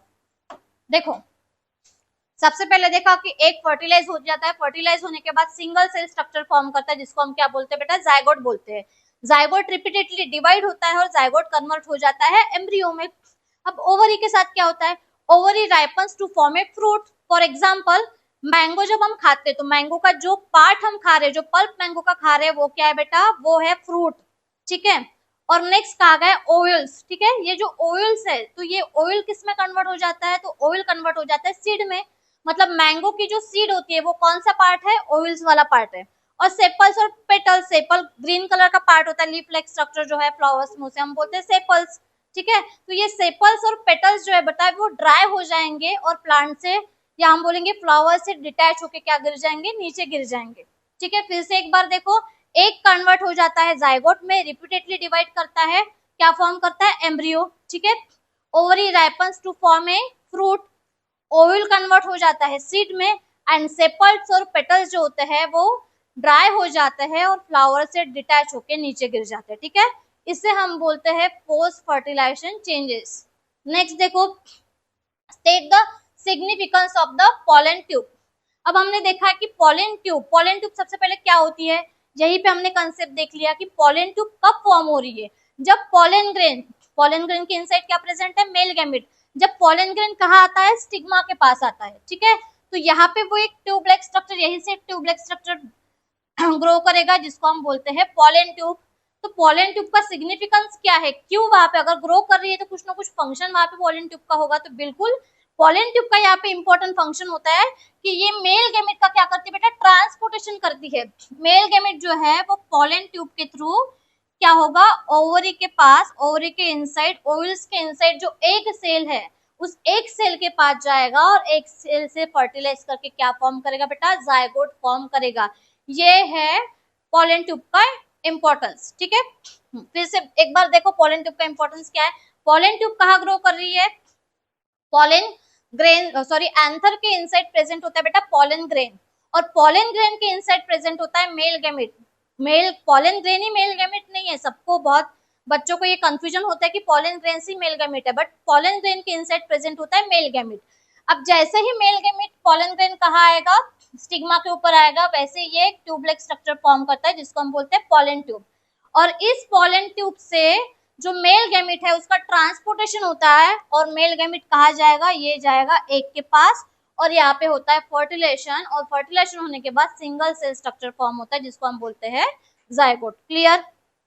नेक्स्ट क्वेश्चन देखो, draw the diagram of human female reproductive system and label the following part. First दिया है where block is created surgically to prevent fallopian tube. तो सबसे पहले दिमाग में आना चाहिए अपने कि सर्जिकल जो मेथड है, यहाँ पे क्या कहा गया है, ब्लॉक कहा हुआ है, सर्जिकली हुआ है, और कहा सॉरी ब्लॉकेज कहा क्रिएट किए, सर्जिकली ब्लॉकेज क्रिएट किए, और वो फीमेल में किए हैं, ठीक है, क्योंकि यहाँ पे डायग्राम में बोला है फीमेल।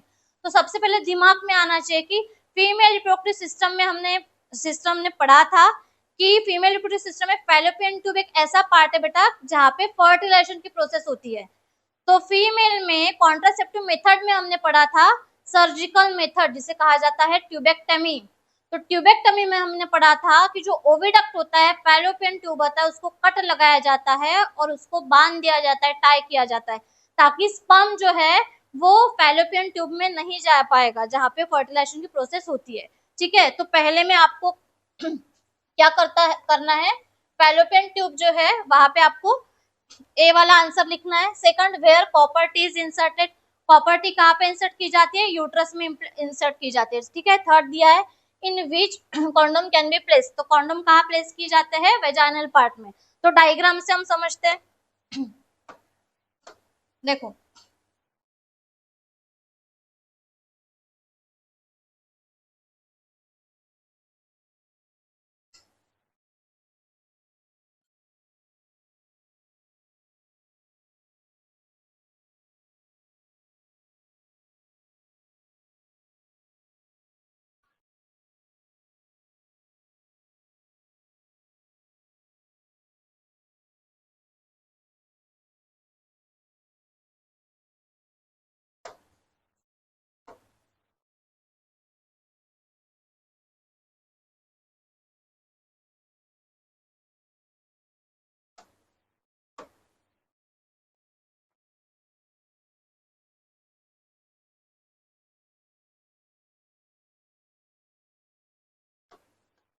फर्स्ट देखो, फीमेल रिप्रोडक्टिव सिस्टम में कौन से पार्ट प्रेजेंट है। ठीक है,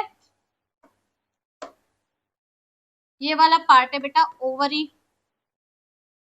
ठीक है, ये वाला पार्ट है फैलोपियन ट्यूब, या इसे हम क्या बोलते हैं, ओविडक्ट।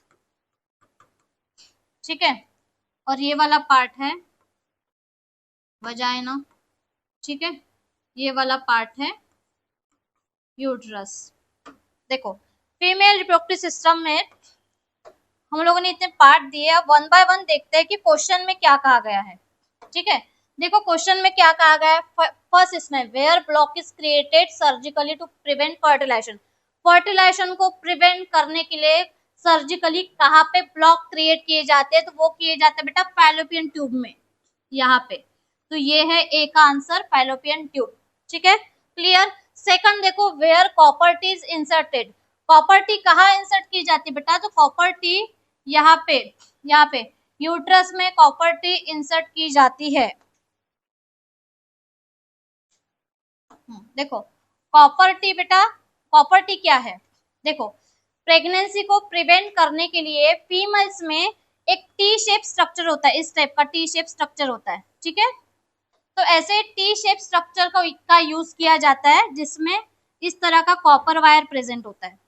तो ये कहाँ पे इंसर्ट किया जाता है, ये इंसर्ट किया जाता है यूट्रस में। तो ये बी का आंसर है। ठीक है, तो ये जो कॉपर टी है ये कैसे फंक्शन परफॉर्म करती है, तो कॉपर टी में क्या है बेटा, यहाँ पे कॉपर वायर प्रेजेंट है, और कॉपर वायर का काम क्या है, यहाँ पे ये कॉपर आयन सिक्रेट करेंगे, और ये जो कॉपर आयंस है वो क्या करेंगे, जो स्पर्म इनसाइड एंट्री कर रहे हैं उस स्पर्म की मोटिलिटी को क्या करेंगे, कम करेंगे। और हो सकता है कि स्पर्म की मोटिलिटी भी कम हो रही है, कुछ स्पर्म भी यहाँ पे क्या होंगे, डेड हो जाएंगे। ठीक है, उसके साथ ही हम ये बोलेंगे कि यहाँ पे वो फैलोपियन ट्यूब को भी ब्लॉकेज क्रिएट कर रही है, मतलब स्पर्म अगर एंटर होता भी है तो वो ओविडक्ट तक नहीं जा पाएगा, मतलब यहाँ पे फर्टिलाइजेशन की प्रोसेस नहीं होगी। ठीक है, तो बी कहाँ पे है बेटा, बी है यूट्रस में। ठीक है, मतलब कॉपर टी को यूट्रस में इंसर्ट किया जाता है। सी इनसाइड विच कॉन्डम प्लेस, कहाँ प्लेस किया जाता है, वेजाइनल पार्ट में प्लेस किया जाता है। Clear. Next, sorry second question है, सेकंड क्वेश्चन देखो,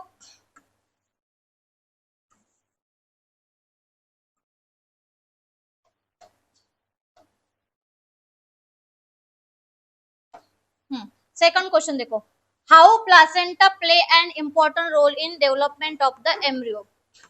सबसे पहले देखो प्लासेंटा क्या होता है बेटा, देखो जब कोई भी फीमेल प्रेग्नेंट होती है, प्रेगनेंसी कंसीव होने के बाद जो एम्ब्रियो होता है वो यूट्रस की वॉल में, मतलब यहाँ क्या हो जाता है, इम्प्लांट हो जाता है। जब एम्ब्रियो यूट्रस की वॉल में इम्प्लांट हो जाता है, फिक्स हो जाता है, तभी हम बोलते हैं कोई फीमेल क्या है, प्रेग्नेंट है। ठीक है, अब जब ये एम्ब्रियो का क्या होगा, कंटिन्यूसली ग्रोथ एंड डेवलपमेंट होगी। तो एम्ब्रियो की जब कंटिन्यूसली ग्रोथ एंड डेवलपमेंट हो रही है तो ऐसे कंडीशन में उसको किसकी रिक्वायरमेंट होगी, न्यूट्रिशन की, ग्लूकोज की, ऑक्सीजन की होगी ना, क्योंकि जब तक न्यूट्रिशन, ग्लूकोज, ऑक्सीजन नहीं मिलेगा तब तक उसकी प्रॉपर डेवलपमेंट नहीं हो रही। हम लोग की ग्रोथ एंड डेवलपमेंट होती है, तो हम लोग की ग्रोथ एंड डेवलपमेंट के लिए हमें क्या चाहिए होता है, हमारी इम्यूनिटी अच्छी रहनी चाहिए, इसलिए हमें क्या चाहिए होता है, हमें न्यूट्रिएंट्स की जरूरत होती है। वैसे ही जो एम्ब्रियो है ये कंटिन्यूसली डेवलप होगा, फिटस में कन्वर्ट होगा, और उसके बाद 9 मंथ का पीरियड जब कंप्लीट हो जाएगा तो बेबी डिलीवर हो जाएगा, बॉडी के बाहर आ जाएगा। तो तब तक उसे किसकी जरूरत है, न्यूट्रिशन की जरूरत है। तो ये न्यूट्रिशन एम्ब्रियो को कहाँ से मिलेगा, तो न्यूट्रिशन जिस स्पेशल स्ट्रक्चर से ट्रांसफर होता है बेबी तक, उसी को हम बोलते हैं प्लासेंटा। तो देखो प्लासेंटा क्या है बेटा, एक डिस्क स्ट्रक्चर है, ठीक है, या एक स्पेशल टिश्यू बोलेंगे, ठीक है। ये कहाँ प्रेजेंट होता है, ये प्रेजेंट होता है बेटा, ये प्रेजेंट होता है यूट्रस के इनसाइड, ठीक है। ये कब फॉर्म होता है, ये फॉर्म होता है प्रेगनेंसी के टाइम में, ठीक है। जब कोई फीमेल प्रेगनेंसी कंसीव हो जाती है उस टाइम पे फीमेल में यूट्रस के इनसाइड एक स्पेशल टिश्यू का स्ट्रक्चर फॉर्म होता है, जिस स्ट्रक्चर को हम बोलते हैं प्लासेंटा। अब ये प्लासेंटा कैसे न्यूट्रिशन प्रोवाइड करता है, देखो मैं डायग्राम से बताती हूँ कि प्लासेंटा जो है बेटा वो कैसे न्यूट्रिएंट्स प्रोवाइड करेगा। देखो सपोज इमेजिन करो कि ये वाला पार्ट, या सपोज इमेजिन करो ये है प्लासेंटा, ठीक है, ये है प्लासेंटा, ठीक है, और सपोज यहाँ पे है हमारा बेबी। अब देखो प्लासेंटा से अटैच होती है बेटा एक कॉर्ड जिसको हम बोलते हैं अम्बिलिकल कॉर्ड, और ये अटैच होती है बेबी के नाभि से, ठीक है। अब देखो, अब यहाँ पे ध्यान दो, जब भी बेबी को ऑक्सीजन की रिक्वायरमेंट होती है, जब भी बेबी को ग्लूकोज की रिक्वायरमेंट होती है, तो ये ऑक्सीजन, ठीक है, या फिर ये ग्लूकोज मॉलिक्यूल ये बेबी तक किसके थ्रू जाता है, प्लासेंटा के थ्रू जाएगा, ठीक है। अब देखो बेबी के बॉडी में भी बहुत सारी एक्टिविटी हो रही है, मेटाबॉलिज्म एक्टिविटी हो रही है, तो इसमें बेबी के बॉडी में कुछ वेस्ट प्रोड्यूस हो रहा है। फॉर एग्जांपल बेबी के बॉडी में प्रोड्यूस हो रहा है CO2, तो ये CO2 भी बेबी के बॉडी से कहा जाएगा, मदर की ब्लड में जाएगा थ्रू प्लासेंटा। ये है प्लासेंटा का फंक्शन, ठीक है। फिर से देखो प्लासेंटा क्या है, प्लासेंटा बेटा एक डिस्क शेप स्ट्रक्चर है, ठीक है, यहाँ हम बोलेंगे एक स्पेशलाइज्ड टिश्यू है जो कहाँ ग्रो कर रहा है, वो ग्रो कर रहा है यूट्रस के इनसाइड। कब ग्रो करता है, जब कोई फीमेल प्रेग्नेंट रहती है, ऐसे टाइम पे प्लासेंटा का फंक्शन क्या होता है, बेबी की तरफ ऑक्सीजन और ग्लूकोज का सप्लाई करना। मदर की ब्लड से बेबी की तरफ जो ऑक्सीजन जा रहा है, ग्लूकोज जा रहा है, वो जिस स्पेशल टिश्यू के थ्रू जा रहा है उसे हम बोलते हैं प्लासेंटा, ठीक है। और बेबी के बॉडी में जो वेस्ट मटेरियल जनरेट हो रहा है, फॉर एग्जाम्पल CO2 जनरेट हो रहा है, तो ये CO2 जो होता है वो बेबी के बॉडी से मदर की ब्लड में जाता है थ्रू प्लासेंटा। तो ये है बेटा प्लासेंटा का फंक्शन, क्लियर। नेक्स्ट क्वेश्चन देखिए, why do human female produce only one type of gamete and male produce two type of gamete। Question में क्या कहा गया है कि जो फीमेल्स होती है वो एक ही टाइप का गैमेट प्रोड्यूस करती है, और मेल जो होते हैं वो दो टाइप का गैमेट्स प्रोड्यूस करते हैं। तो यहाँ पे आपको एक्सप्लेन करना है, तो कैसे एक्सप्लेन करोगे, सबसे फर्स्ट देखेंगे हम, अगर हम मेल की बात करते हैं, ठीक है, देखो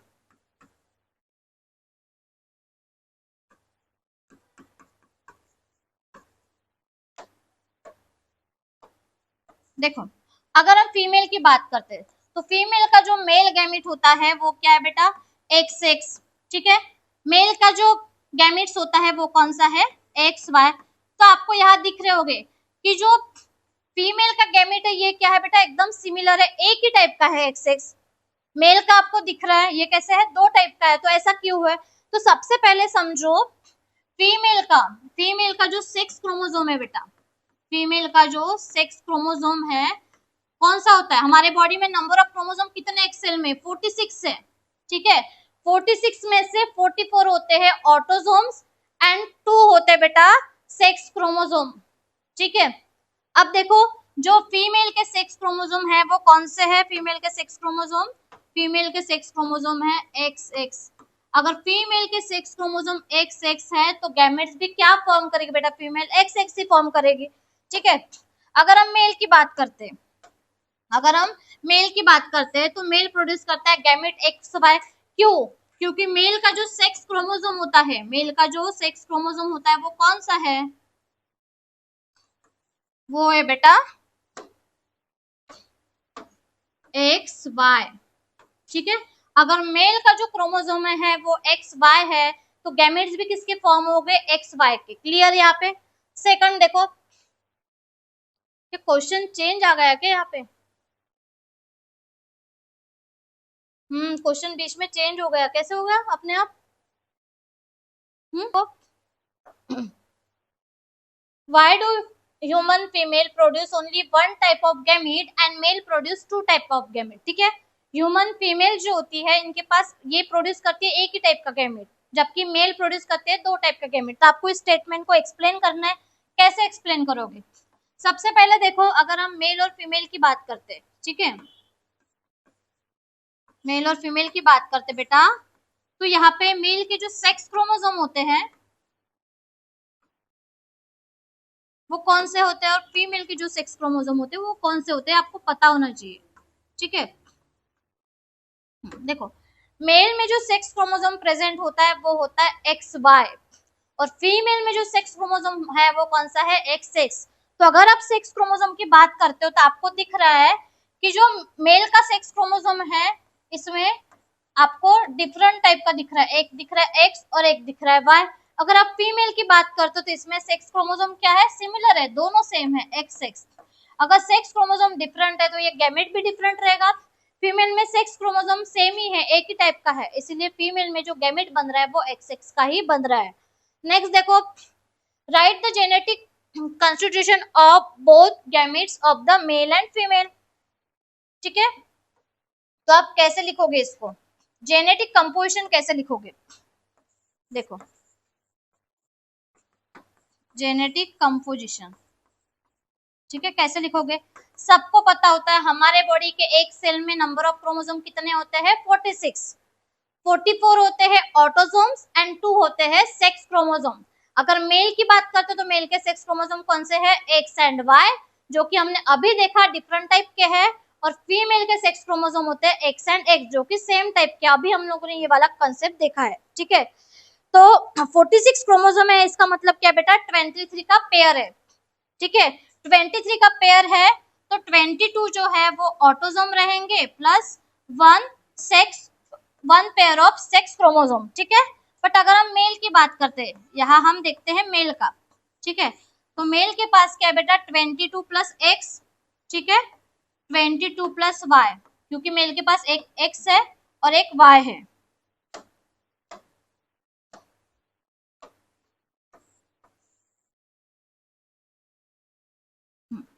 अभी हम करते हैं बात फीमेल की। फीमेल की, ठीक है, तो ऐसे ही फीमेल का ही होगा, लेकिन फीमेल का जो सेक्स क्रोमोसोम है वो कौन सा रहेगा? 22 प्लस एक्स। ठीक है, सेम ही रहेगा, 22 plus x and 22 plus x. तो जो सेक्स क्रोमोसोम है वो कैसा है? सिमिलर टाइप का है। फिर से देखो, एक बार बताती हूँ, जेनेटिक कंपोजिशन पूछा तो क्या लिखना है? नंबर ऑफ क्रोमोसोम हमारे बॉडी में कितने प्रेजेंट होते हैं? 46 एक सेल में। ठीक है। 44 है ऑटोसोम है बेटा, और two pair of the sex chromosome.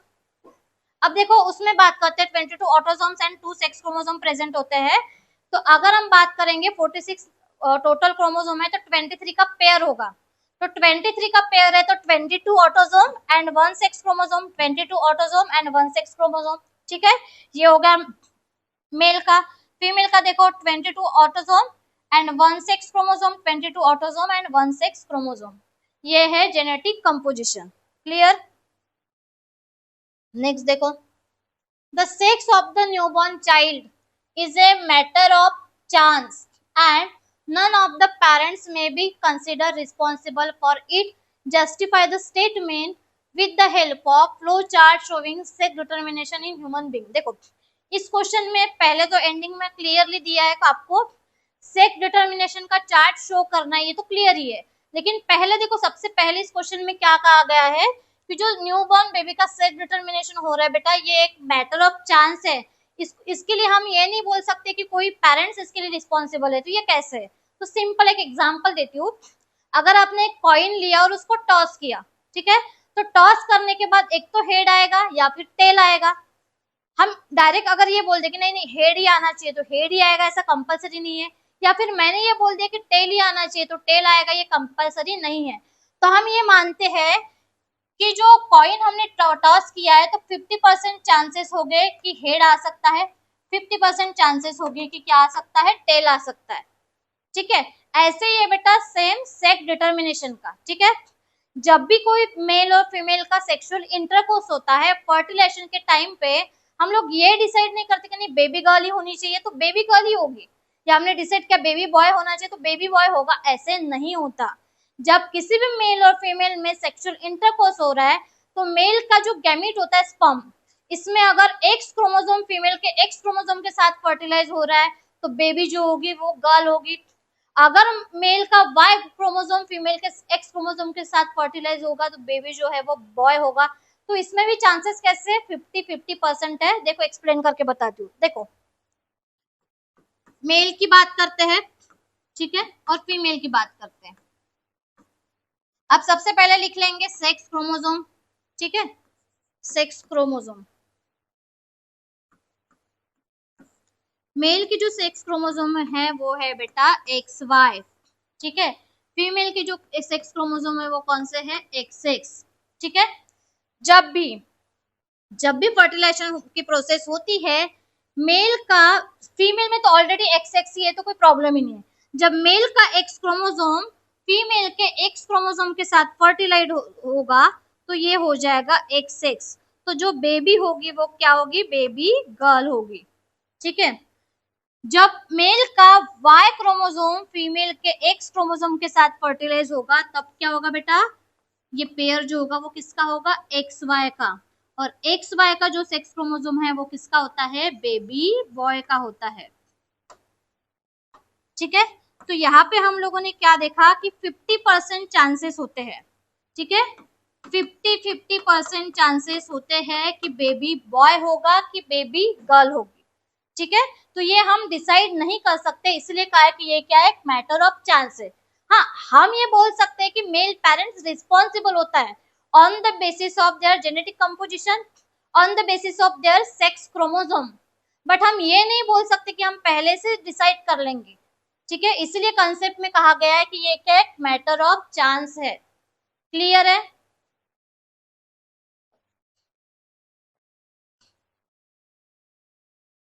Next देखो, ये बेटा पहले का ही आया है कि यहाँ पे फिर से स्लाइड है, ये पहले की है क्या? ये देखो ना अंडरलाइन वगैरह किया है तो ये नहीं नहीं मिटा मत, मिटाने का तो कोई नहीं, रही तो भी कोई प्रॉब्लम नहीं, लेकिन पहले की वीडियो नहीं आनी चाहिए। वही बोल रही हूँ।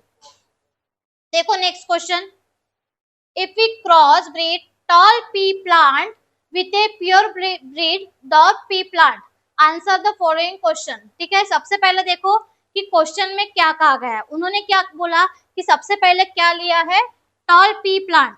ठीक है, हम लोगों ने पढ़ा है मोनोहाइब्रिड क्रॉस, मोनोहाइब्रिड क्रॉस। ठीक है, मोनोहाइब्रिड क्रॉस मतलब क्या होता है, हम लोगों ने पढ़ा है बेटा, एक कोई सिंगल कैरेक्टर की जब स्टडी करते तब बोला जाता है मोनोहाइब्रिड क्रॉस। तो मोनोहाइब्रिड क्रॉस में हमने ऑलरेडी पढ़ा था एग्जांपल पी प्लांट का। ठीक है, तो इसमें वही कहा गया है, पहले आपको लेना है टॉल पी प्लांट, उसके बाद आपको लेना है pure breed dwarf P plant. ठीक है, उसके बाद आंसर करना है। पहले इसमें देखो क्या गया, what is the genotype and phenotype of F1 plant. ठीक है, F1 प्लांट का जीनोटाइप और आपको निकालना है फिनोटाइप।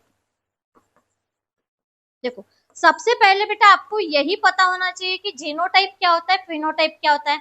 जब तक जीनोटाइप और फिनोटाइप नहीं पता है तब तक ये क्वेश्चन नहीं कर पाओगे। जीनोटाइप का मतलब होता है जेनेटिक कंपोजिशन। ठीक है, F1 प्रोजेनी आप देखोगे तो उसमें उसका जेनेटिक कंपोजिशन क्या है, तो उसे आप बोलोगे जीनोटाइप। और फिनोटाइप मतलब क्या, फिनोटाइप मतलब जेनेटिक कंपोजिशन अकॉर्डिंग उसका कैरेक्टर क्या है उसको आप बोलोगे फिनोटाइप। तो सबसे पहले आपको निकालना आना चाहिए F1 जनरेशन। तो F1 जनरेशन कैसे निकालोगे, कैसे निकालोगे, आपको करना पड़ेगा क्रॉस। ठीक है, आपको डायरेक्ट आंसर पता है तो आप डायरेक्ट करो, क्रॉस करो और उसमें टाइम पास हो जाएगा, ये वाला मत करो। अगर आपको डायरेक्ट पता है, नहीं पता है तो क्रॉस बनाओ, लेकिन पता है तो मत बनाओ। यहाँ पे क्रॉस बनाओ। आपने पहले क्या लिया था, टॉल, और यहाँ पे लिया डॉर्फ। इसको इसके साथ क्रॉस करो, कैपिटल टी स्मॉल टी। इसको इसके साथ करो, क्या आएगा, कैपिटल टी स्मॉल टी। इसको इसके साथ करो, फिर से क्या आएगा, कैपिटल टी स्मॉल टी। और इसके साथ करो, क्या आएगा, कैपिटल टी स्मॉल टी। ठीक है, तो F1 जनरेशन में, F1 जनरेशन में, F1 जनरेशन में हमें जितने भी प्लांट मिले थे बेटा, F1 जनरेशन में जितने भी प्लांट मिले थे वो कैसे थे, टॉल थे। बट किस टाइप के टॉल थे, किस टाइप के टॉल थे, हेटेरोजाइगस टॉल थे। किस टाइप के टॉल थे, हेटेरोजाइगस टॉल थे। टी टी मतलब यहाँ देखो, कैपिटल टी स्मॉल टी क्या हो जाएगा, टॉल हो जाएगा। कैपिटल टी स्मॉल टी क्या हो जाएगा, tall. Capital T small t क्या हो जाएगा, tall. And capital T small t क्या हो जाएगा, यहाँ पे टॉल हो जाएगा। बट जो टॉल है, टॉल के पास, हमारे पास उसका जेनेटिक कंपोजिशन कैपिटल टी हो सकता है, small T, sorry capital T और स्मॉल टी भी हो सकता है। बट हमें जो मिला है वो हेटेरोजाइगस मिला है, that is the capital T and small T. तो ये जो capital T and small T है, ये क्या हो गया, जीनोटाइप। ठीक है, अब फिनोटाइप क्या है, कैपिटल टी और स्मॉल टी कौन सा कैरेक्टर शो कर रहा है, हाइट का। ठीक है, तो हाइट कैसी है, टॉल। तो फिनोटाइप क्या हो गया बेटा, टॉल। क्लियर। नेक्स्ट देखो, state the ratio of tall plant to dwarf plant in F2 progeny. अब इन्होंने F2 प्रोजेनी के बारे में भी क्वेश्चन पूछा है कि F2 प्रोजेनी में टॉल और डॉर्फ पेरेंट का क्या है, रेशियो कितना है। तो अभी हमें F2 प्रोजेनी निकालनी आनी चाहिए। तो F2 प्रोजेनी कैसे निकालेंगे बेटा, देखो F1 प्रोजेनी का क्रॉस करो फिर से। F1 प्रोजेनी क्या है, कैपिटल टी स्मॉल टी। तो क्या है, कैपिटल टी स्मॉल टी, लिखो यहाँ पे, करो क्रॉस। इसको इसके साथ करो, क्या आएगा, कैपिटल टी कैपिटल टी। ठीक है, इसको इसके साथ करो, क्या आएगा, कैपिटल टी स्मॉल टी। इसको इसके साथ करो, क्या आएगा, कैपिटल टी स्मॉल टी। और इसको इसके साथ करो, क्या आएगा, कैपिटल टी स्मॉल टी। अब बताओ कैपिटल टी क्या है, tall. Capital T small t फिर से क्या हो गया, टॉल। ठीक है, क्योंकि डोमिनेंस अलील अपने सिमिलर अलील के साथ भी खुद को एक्सप्रेस करेगा और अपने डिसिमिलर अलील के साथ भी खुद को एक्सप्रेस करेगा। ठीक है, फिर से कैपिटल टी स्मॉल टी क्या है, टॉल। और स्मॉल टी क्या हो गया, डॉर्फ। क्योंकि डॉर्फ जो है कैरेक्टर, वो अपने आप को कब शो करता है, जब वो अपने सिमिलर अलील के साथ रहेगा तब। तो स्मॉल टी जब स्मॉल टी के साथ है मतलब क्या होगा, ये डॉर्फ है। तो देखो कैपिटल टी अपने पास एक है, कैपिटल टी स्मॉल टी अपने पास दो है, एक दो। ठीक है, स्मॉल टी अपने पास क्या है, एक ही है। ठीक है, तो देखो टोटल ये तीनों क्या हो गया बेटा, टॉल। तो टॉल कितने अपने पास, 3। और डॉर्फ जो है वो अपने पास कितना है, 1। ठीक है, तो अपना रेशो कितना हो गया, 3:1। ठीक है, तो यहाँ लिखो F2 जनरेशन का रेशो क्या हो गया अपना, 3:1। क्लियर। अब देखो जब भी रेशो पूछा जाएगा तो आपको कंफ्यूजन क्रिएट करने की बिल्कुल भी जरूरत नहीं है। जब रेशो पूछा जाएगा तो क्वेश्चन पहले क्लियरली पढ़ो कि किसका रेशो पूछा जाता है। कभी कभी पूछा जाता है कैपिटल टी स्मॉल टी का और हम लोग लिखते हैं कैपिटल टी का, ये गलत है। अगर उन्होंने ये कहा कि डायरेक्ट टॉल और डॉर्फ पेरेंट का रेशो निकालो तो आपको 3:1 निकालना है, जो क्वेश्चन में आपको क्लियरली बताया गया। बट अगर उन्होंने वहां पे ये कहा है कि हेटेरोजाइगस टॉल का निकालो डॉर्फ के साथ, तो हेटेरोजाइगस टॉल कौन सा है, कैपिटल टी स्मॉल टी। तो ये होंगे 2, तो रेशो कितना आएगा, 2:1। अगर उन्होंने कहा homozygous tall with heterozygous tall, तो होमोजाइगस टॉल कितना है अपने पास, ये है, एक ही है। और हेटेरोजाइगस कितने हैं, 2, ये है। तो जब भी आप रेशो निकालते हो, रेशो निकालने के टाइम आपको क्लियरली ध्यान से क्वेश्चन पढ़ना है कि किसका रेशो पूछा है। ठीक है, नेक्स्ट देखो, state the type of plant not found in F1 progeny, F1 generation but appear in F2 generation, state the reason for this. आपको यहाँ पे बताना है कि कौन सा प्लांट आपको F1 जनरेशन में नहीं मिला जो कि आपको F2 जनरेशन मिला है, और इसका आपको रीजन भी बताना है। तो यहाँ देखो F1 जनरेशन में हमें जितने भी प्लांट मिले थे वो सब टॉल थे, तो हमें डॉर्फ प्लांट मिला क्या, नहीं। तो F1 जनरेशन में हमें कौन सा प्लांट नहीं मिला है बेटा? डॉर्फ प्लांट नहीं मिला है। और इसका रीजन क्या है, क्यों नहीं मिला? क्योंकि जो डॉर्फ है ये एक रेसेसिव कैरेक्टर है, और ये रेसेसिव कैरेक्टर खुद को तभी एक्सप्रेस करता है जब वो अपने सिमिलर एलील के साथ है, यहाँ पे डिसिमिलर एलील प्रेजेंट है, ठीक है। तो ऐसे कंडीशन में जो रेसेसिव कैरेक्टर है वो खुद को एक्सप्रेस नहीं करता है। क्लियर? नेक्स्ट देखो, नेक्स्ट फिर से हेरिडिटी का क्वेश्चन आया है। देखो क्या कहा गया है, 2 pea plant, one with a round yellow seed and another is a wrinkle green seed. Round yellow and wrinkle green, ये जो सीड है ये कौन सा क्रॉस है? ये है बेटा डायहाइब्रिड क्रॉस। कैसे समझना है? अगर कोई एक कैरेक्टर स्टडी के लिए दिया है, जैसे अभी हाइट का दिया था टॉल एंड शॉर्ट, ठीक है, तो हम एक कैरेक्टर की स्टडी करते थे, उसको मोनोहाइब्रिड बोलते हैं। लेकिन यहाँ पे साइमल्टेनियसली एक ही साथ हम 2 कैरेक्टर की स्टडी कर रहे हैं, इसलिए इसको डायहाइब्रिड क्रॉस बोलेंगे। तो सबसे पहले देखो इन्होंने क्या कहा है, राउंड येलो, क्या कहा है? राउंड येलो सीड, और किसके साथ लिया है? व्रिंकल ग्रीन, ठीक है। अब देखो कौन सा डोमिनेंस है, कौन सा रेसेसिव है, ये पहले हमारे बुक में पहले ही चार्ट दिया है कि डोमिनेंट कैरेक्टर कौन सा, रेसेसिव कौन सा है। एक तो वहां से डायरेक्ट पढ़ो, या फिर अगर डायरेक्ट क्वेश्चन में दिया है तो कोई प्रॉब्लम ही नहीं है। अब डायरेक्ट क्वेश्चन में याद इसको दिया है कैपिटल आर डायरेक्ट ही दिया है बेटा, और कैपिटल वाई, तो कम से कम ऐसे तो भी समझ जाना है कि ये डोमिनेंस है, अगर किसी को कंफ्यूजन होता है तो। नहीं तो ऑलरेडी अपने को पता होना चाहिए कि कौन सा डोमिनेंस है और कौन सा रेसेसिव है, ठीक है। व्रिंकल ग्रीन को कैसे लिखा? स्मॉल आर स्मॉल वाई, ठीक है। सबसे पहली स्टेप अगर गलत हो गई बेटा तो अपना पूरा ही क्रॉस गलत होता है, इसलिए सबसे पहले स्टेप पे आपको बहुत ध्यान देना जरूरी है, ठीक है। नेक्स्ट देखो क्या बोला है, seed produce in F1 generation. अभी हमें H1 जनरेशन निकालनी है। अगर आपको डायरेक्ट F1 जनरेशन पता है तो आप डायरेक्ट लिखो, टाइम पास मत करो। अगर आपको पूरा क्रॉस 3 मार्क के लिए पूछा है, सिर्फ क्रॉस ही बनाओ, तो आपको पूरा बनाना पड़ेगा। लेकिन आपको डायरेक्ट अगर क्वेश्चन पूछा है तो वहां पे आपको क्रॉस पता है तो आपको पूरा का पूरा क्रॉस निकालने की जरूरत नहीं है, वहां पे टाइम पास करने की जरूरत नहीं है, आप डायरेक्ट आंसर लिख सकते हो। लेकिन जिसको नहीं पता उसको क्रॉस निकाल के आंसर निकालना पड़ेगा, ठीक है। देखो क्वेश्चन में क्या कहा है, when F1 plant are self-pollinated, which new combination of characters is expected in F2 progeny? क्या बोला है, F1 जनरेशन को जब आप क्रॉस करेंगे तो F2 जनरेशन में जो आपको कैरेक्टर्स मिलेंगे तो वो कैरेक्टर्स का न्यू कॉम्बिनेशन कौन सा है, मतलब इन दोनों को छोड़ के आपको कौन से न्यू कॉम्बिनेशन के कैरेक्टर देखने को मिलेंगे। तो आपको पूरा क्रॉस पता होना चाहिए। जिसको ऑलरेडी पता है, मतलब F2 जनरेशन में क्या क्या मिलेगा, F2 जनरेशन में राउंड येलो है, व्रिंकल ग्रीन है, उसके बाद round green and wrinkle yellow भी है, ठीक है, ये पता होना चाहिए। लेकिन पहले हम निकाल लेते पूरा क्रॉस, ठीक है। अब हम पूरा क्रॉस ही निकाल के इसको पढ़ लेते हैं। देखो मैं एक सिंपल पैटर्न भी बताती हूँ आपको क्रॉस कैसे निकालना है, ठीक है। देखो सबसे पहले गैमेट सेपरेट करो, इस आर का ये आया यहाँ से वाई का, यहाँ आया आर का और यहाँ आया वाई का, ठीक है। यहाँ पे हमने गैमेट्स को सेपरेट किया है, ठीक है।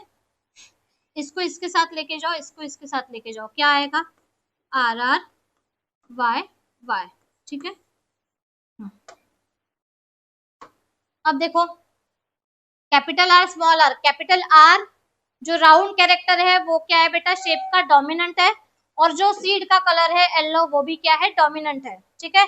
तो आर आर क्या हो गया बेटा, राउंड,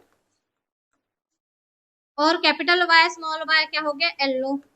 तो जो F1 जनरेशन में सीड मिली है वो कैसी है, अपनी राउंड येलो है, ठीक है। अब F1 जनरेशन से अपने को निकालनी है F2 जनरेशन। F2 जनरेशन निकालने के लिए बेटा हमें फिर से क्या करना पड़ेगा, क्रॉस करने की जरूरत है, ठीक है। देखो गैमेट फॉर्मेशन करना पड़ेगा, ये देखो यहाँ मैं ये ऐसे ही लिख रही हूँ, ठीक है। अब देखो यहाँ पे सबसे ज्यादा बच्चे कंफ्यूज होते हैं, यही पे बच्चे रॉन्ग करते हैं। तो देखो मैं सिंपल फॉर्मूला बताती हूँ कि कैसे निकालना है गैमेट।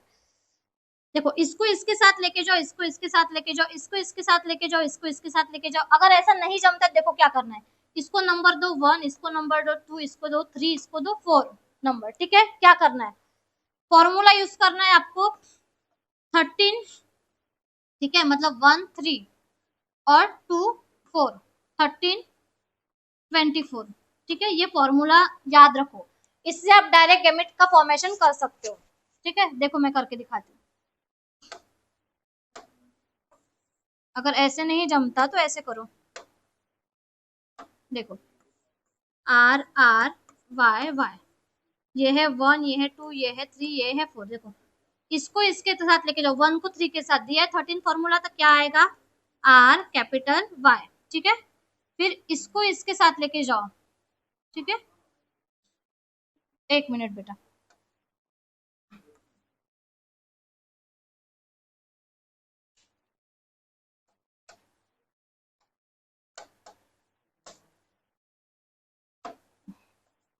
अब देखो, ये फिर से लिखती हूँ R R Y Y। ठीक है, सबसे पहले इसको इसके साथ लेके गए तो क्या आएगा R कैपिटल Y, फिर इसको इसके साथ लेके जाओ, क्या आएगा R स्मॉल y, फिर इसको इसके साथ लेके जाओ, क्या आएगा स्मॉल r कैपिटल Y, फिर इसको इसके साथ लेके जाओ, क्या आएगा स्मॉल r स्मॉल y। ठीक है, या फिर आप नंबरिंग दो, इसको कैसे दोगे 1 2 3 4। ठीक है, 1 को 3 के साथ लेके गए, फिर 1 को 4 के साथ लेके गए, फिर 2 को 3 के साथ लेके गए, फिर 2 को 4 के साथ लेके गए। ये फॉर्मूला आप रट लो। ठीक है, अगर ये फॉर्मूला आपको याद रहा तो कुछ भी कंफ्यूजन क्रिएट नहीं होगा। फिर से देखो, एक बार बताती हूँ मैं, फिर से एक बार देखो, बिल्कुल भी यहाँ पे कंफ्यूजन क्रिएट करने की जरूरत नहीं है। ठीक है, फिर से पूरा बताती हूँ मैं। देखो F1 जनरेशन हमें क्या मिली थी यहाँ पे R R Y Y, मतलब यहाँ पे हमें मिला था राउंड येलो प्लांट। ठीक है, इसके गैमेट फॉर्मेशन ये जो किए हमने, ये तो ये गैमेट फॉर्मेशन कैसे करने, देखो यहाँ पे 1 2 3 4 दे दो नंबर, इसको इसके साथ लेके जाओ, मतलब 1 को 3 के साथ लेके जाओ, तो क्या आएगा कैपिटल R कैपिटल Y आया। फिर देखो कैपिटल R को स्मॉल y के साथ लेके जाओ, मतलब 1 4, मतलब 14 आया। ठीक है, नेक्स्ट स्मॉल r को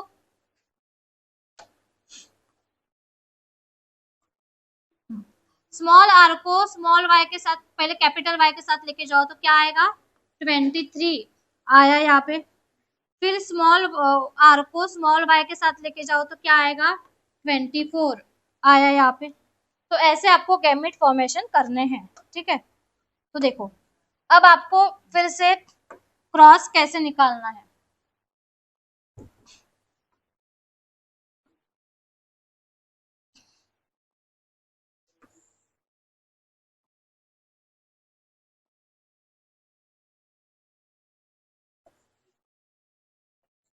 ध्यान देना है, ये जो गैमेट्स आए इसको लिखो यहाँ पे आर वाई। इसमें कंफ्यूजन क्रिएट नहीं करना है बेटा, अगर ये रॉन्ग हो है तो ये पूरा ही रॉन्ग हो जाता है। ठीक है, ये वही गैमेट्स है और कुछ नहीं लिखना है, यहाँ के गैमेट्स ही आपको यहाँ पे लिखने हैं।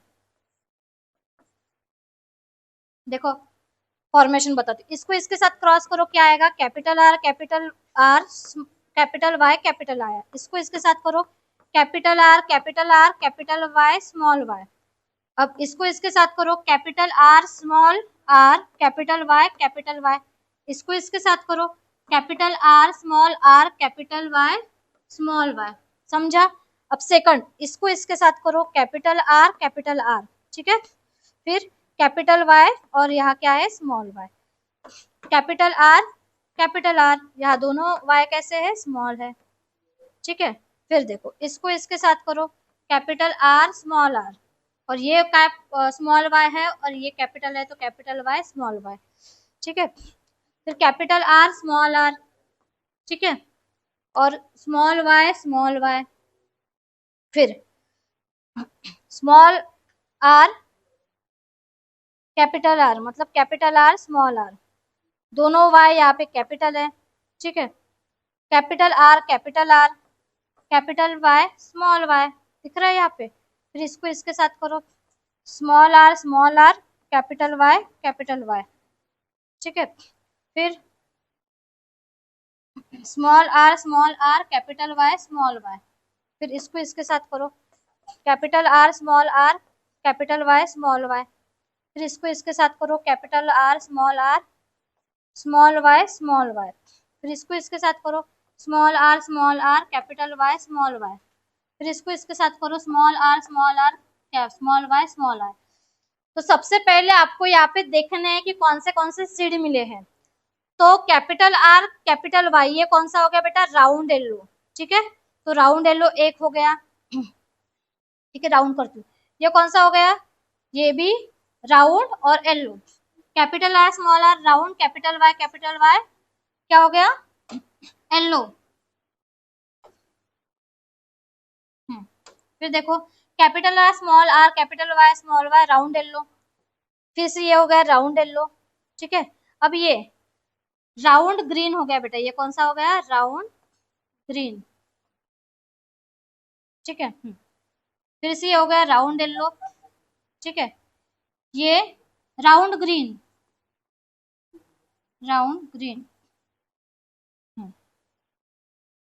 ये हो गया राउंड येलो, ठीक है। ये फिर से हो गया राउंड येलो, ये व्रिंकल येलो, क्योंकि स्मॉल आर क्या हो गया, व्रिंकल, ठीक है। ये भी व्रिंकल येलो हो गया, व्रिंकल येलो। ये हो गया राउंड येलो, ठीक है। राउंड ग्रीन, ये हो गया बेटा व्रिंकल येलो, और ये हो गया व्रिंकल ग्रीन। तो देखो लास्ट में हमें आर स्मॉल वाई ये हो गया हमारा व्रिंकल ग्रीन, ठीक है। तो न्यू कॉम्बिनेशन कौन सा मिला है, देखो यहाँ पे व्रिंकल ग्रीन है एक, व्रिंकल ग्रीन ऑलरेडी दिया है तो उसको न्यू कॉम्बिनेशन में नहीं लिखेंगे, ठीक है। ये ऑलरेडी हमें दिया है, सॉरी कट हो गया, देखो व्रिंकल ग्रीन ऑलरेडी यहाँ दिया है तो उसको न्यू कॉम्बिनेशन में नहीं लिखना है। राउंड येलो भी यहाँ पे दिया है हमें पहले, तो उसको न्यू कॉम्बिनेशन में नहीं लिखना है। तो राउंड ग्रीन न्यू कॉम्बिनेशन में कौन सा आएगा, राउंड ग्रीन एंड दूसरा व्रिंकल येलो, ठीक है। राउंड ग्रीन हमें मिले हैं 3, देखो round green and wrinkle yellow, ठीक है। ये मिले हैं 3, ठीक है। ये देखो राउंड ग्रीन, ठीक है, और कहा गया राउंड ग्रीन, व्रिंकल येलो, ठीक है। तो ये 3 मिले हैं, तो ये पहला क्लियर हो गया। दूसरा देखो how many seed with this combination character will produce when total 160 seed produce in F2 generation में जो 160 टोटल सीड थी, तो इसमें से कितनी सीड इतनी फॉर्म हुई है न्यू कैरेक्टर की। तो देखो कैसे निकालना है, दोनों का सेम ही निकालना है बेटा, क्योंकि तीन ही सीड मिली है। तो देखो फॉर्मूला क्या है, ठीक है। आपकी जो सीड मिली है आपको न्यू कैरेक्टर की, वो इसमें कितनी है, 3 है, ठीक है। और आपका जो रेशो था F2 जनरेशन का वो क्या है, 9:3:1, मतलब राउंड येलो 9 है, व्रिंकल ग्रीन 3 है, और लास्ट में व्रिंकल ग्रीन जो थी वो कितनी है, 1 है। तो देखो यहाँ पे 9 + 3 + 1, ठीक है, into total number of seed कितने हैं, 160। तो 3 अपॉन टोटल करो कितनी होती है, 6 7 9 + 16 × 160, ठीक है। तो टोटल करोगे तो आपको कितनी आएगी, 30। जैसी आपने राउंड ग्रीन की निकाली है वैसे सेम निकालनी है व्रिंकल येलो की, सेम ही है, कुछ भी चेंज नहीं, क्योंकि उसके भी सीड कितने हैं, 3 है। तो टोटल जो हमें मिलेंगे वो 30 सीड मिलेंगे बेटा, ठीक है। नेक्स्ट देखो नेक्स्ट क्या गया, name the law based on this cross. तो ये है बेटा लॉ ऑफ इंडिपेंडेंट असॉर्टमेंट। मतलब यहाँ हर एक कैरेक्टर अपने आप को इंडिपेंडेंटली शो कर रहा है, दिख ही रहा है, इसलिए इसको कहा जाता है लॉ ऑफ इंडिपेंडेंट असॉर्टमेंट। ठीक है, नेक्स्ट देखो, name the cross discuss above. यहाँ पे जो हमने क्रॉस डिस्कस किया गया है वो क्रॉस कौन सा है, वो है बेटा डायहाइब्रिड क्रॉस। मतलब दो क्रॉस को साइमल्टेनियसली एक साथ हमने क्या किया है, स्टडी किया है। 2 मिनट स्टॉप करना, मैं पानी पी लेती हूँ।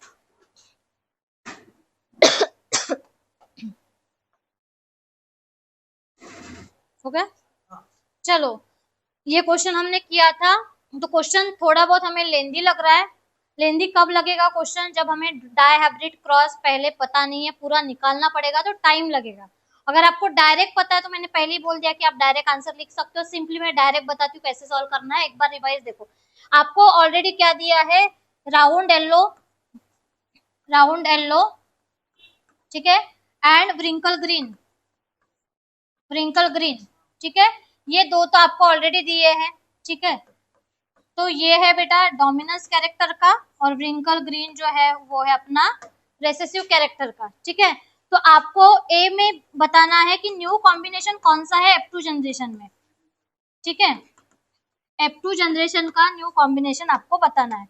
तो न्यू कॉम्बिनेशन कौन सा है, देखो 4 टाइप के हमारे पास, तो 2 कॉम्बिनेशन ऑलरेडी दिए, राउंड येलो दिया है और व्रिंकल ग्रीन दिया है। तो अपने पास राउंड येलो, व्रिंकल ग्रीन, ठीक है, उसके बाद अपने पास है round green and wrinkle yellow. तो F2 जनरेशन में हमें ये वाले कैरेक्टर, ये 4 कैरेक्टर मिले हैं। तो 4 में से ये जो 2 कैरेक्टर है वो न्यू है, और 2 तो ऑलरेडी दिए है, तो इसको नहीं लिखना है, सिर्फ इसी को लिखना है। ठीक है, तो एक हो गया। बी में पूछा है कि जो न्यू कैरेक्टर मिला है आपको, तो टोटल 160 सीड में से वो कितने सीड है ये आपको निकालना है। ठीक है, तो राउंड येलो आपको टोटल मिले थे बेटा 9 सीड, व्रिंकल ग्रीन एक ही मिला था रेसेसिव, ठीक है, राउंड ग्रीन आपको मिले थे 3 और व्रिंकल ग्रीन आपको मिले थे 3। तो आपको निकालना कैसे, फॉर्मूला देखो, सबसे पहले अगर आप राउंड ग्रीन निकालोगे तो राउंड ग्रीन अपने पास कितने थे, 3, इसका रेशो लिखना है 9:3:3:1 लिखो, 9 + 3 + 3 + 1 लिखा।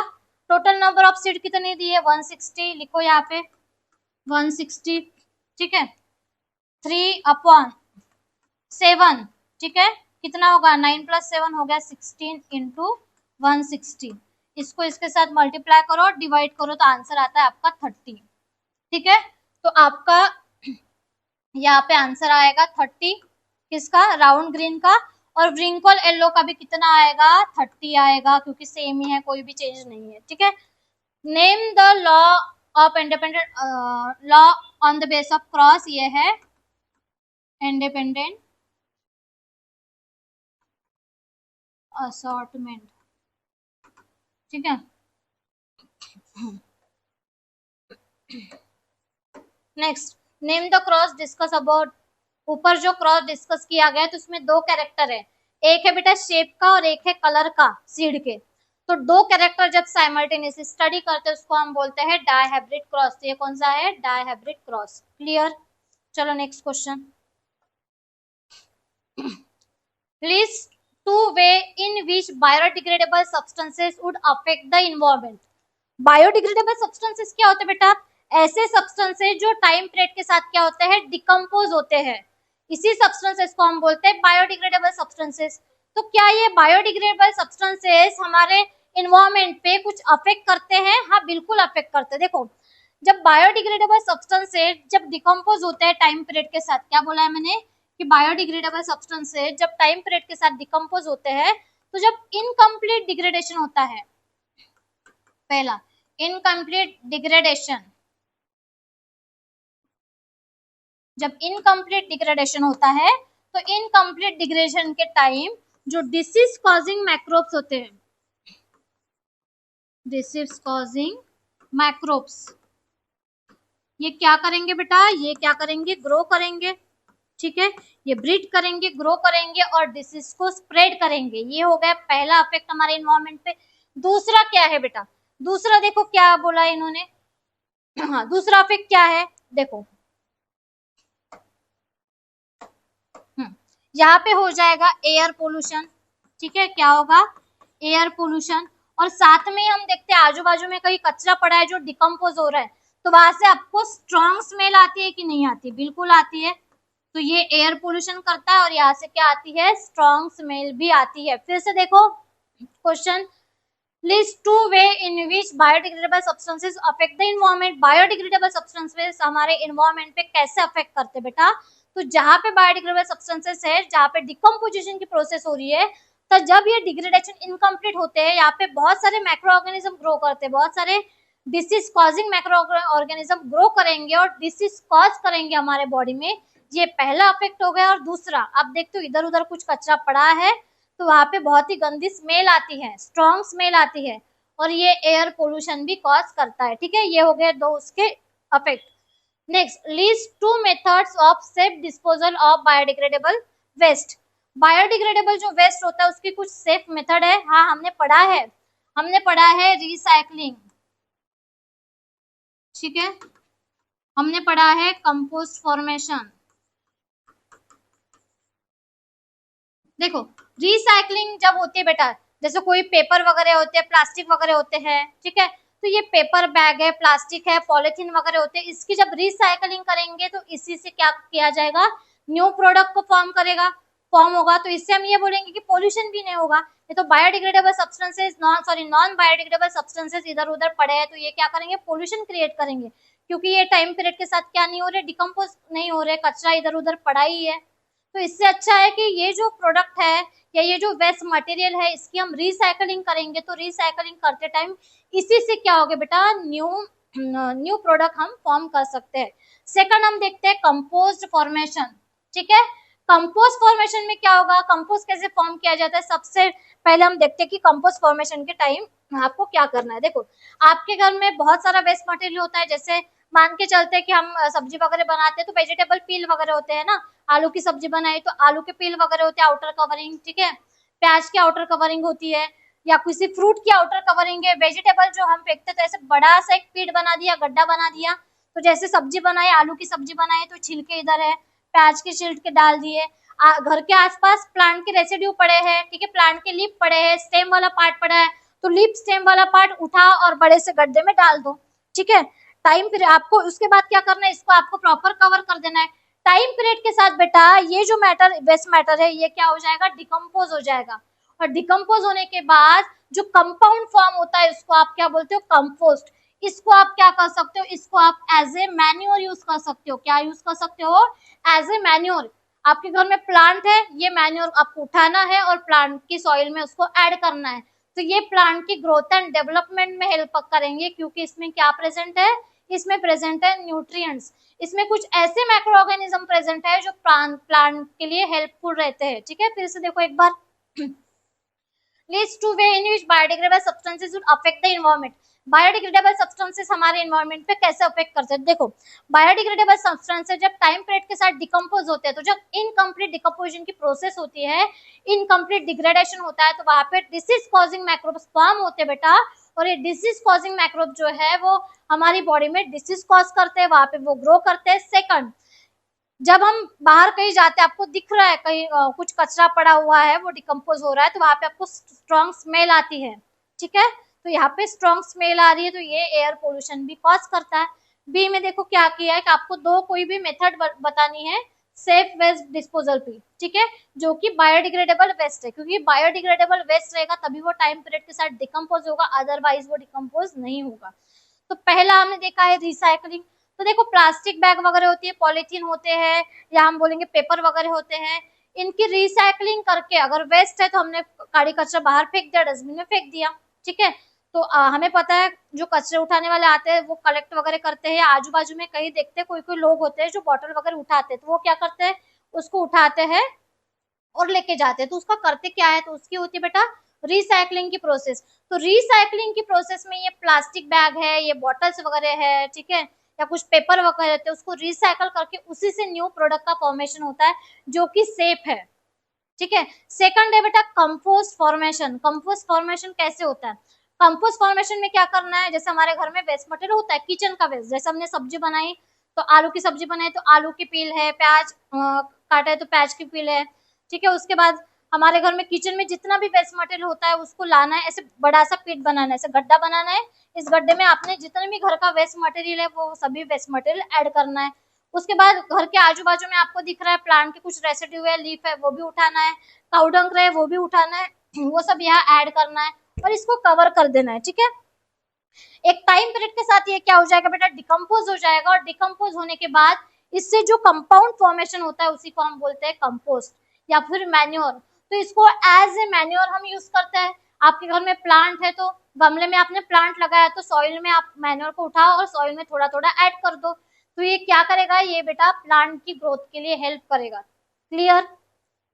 नेक्स्ट क्वेश्चन करो स्टार्ट। देखो next question, the maximum concentration of harmful chemical accumulation in human being, state the phenomenon involve and justify the statement. क्या कहा गया है कि ह्यूमन बीइंग में जो हार्मफुल सब्सटेंसेस है उसका एक्युमुलेशन हुआ है।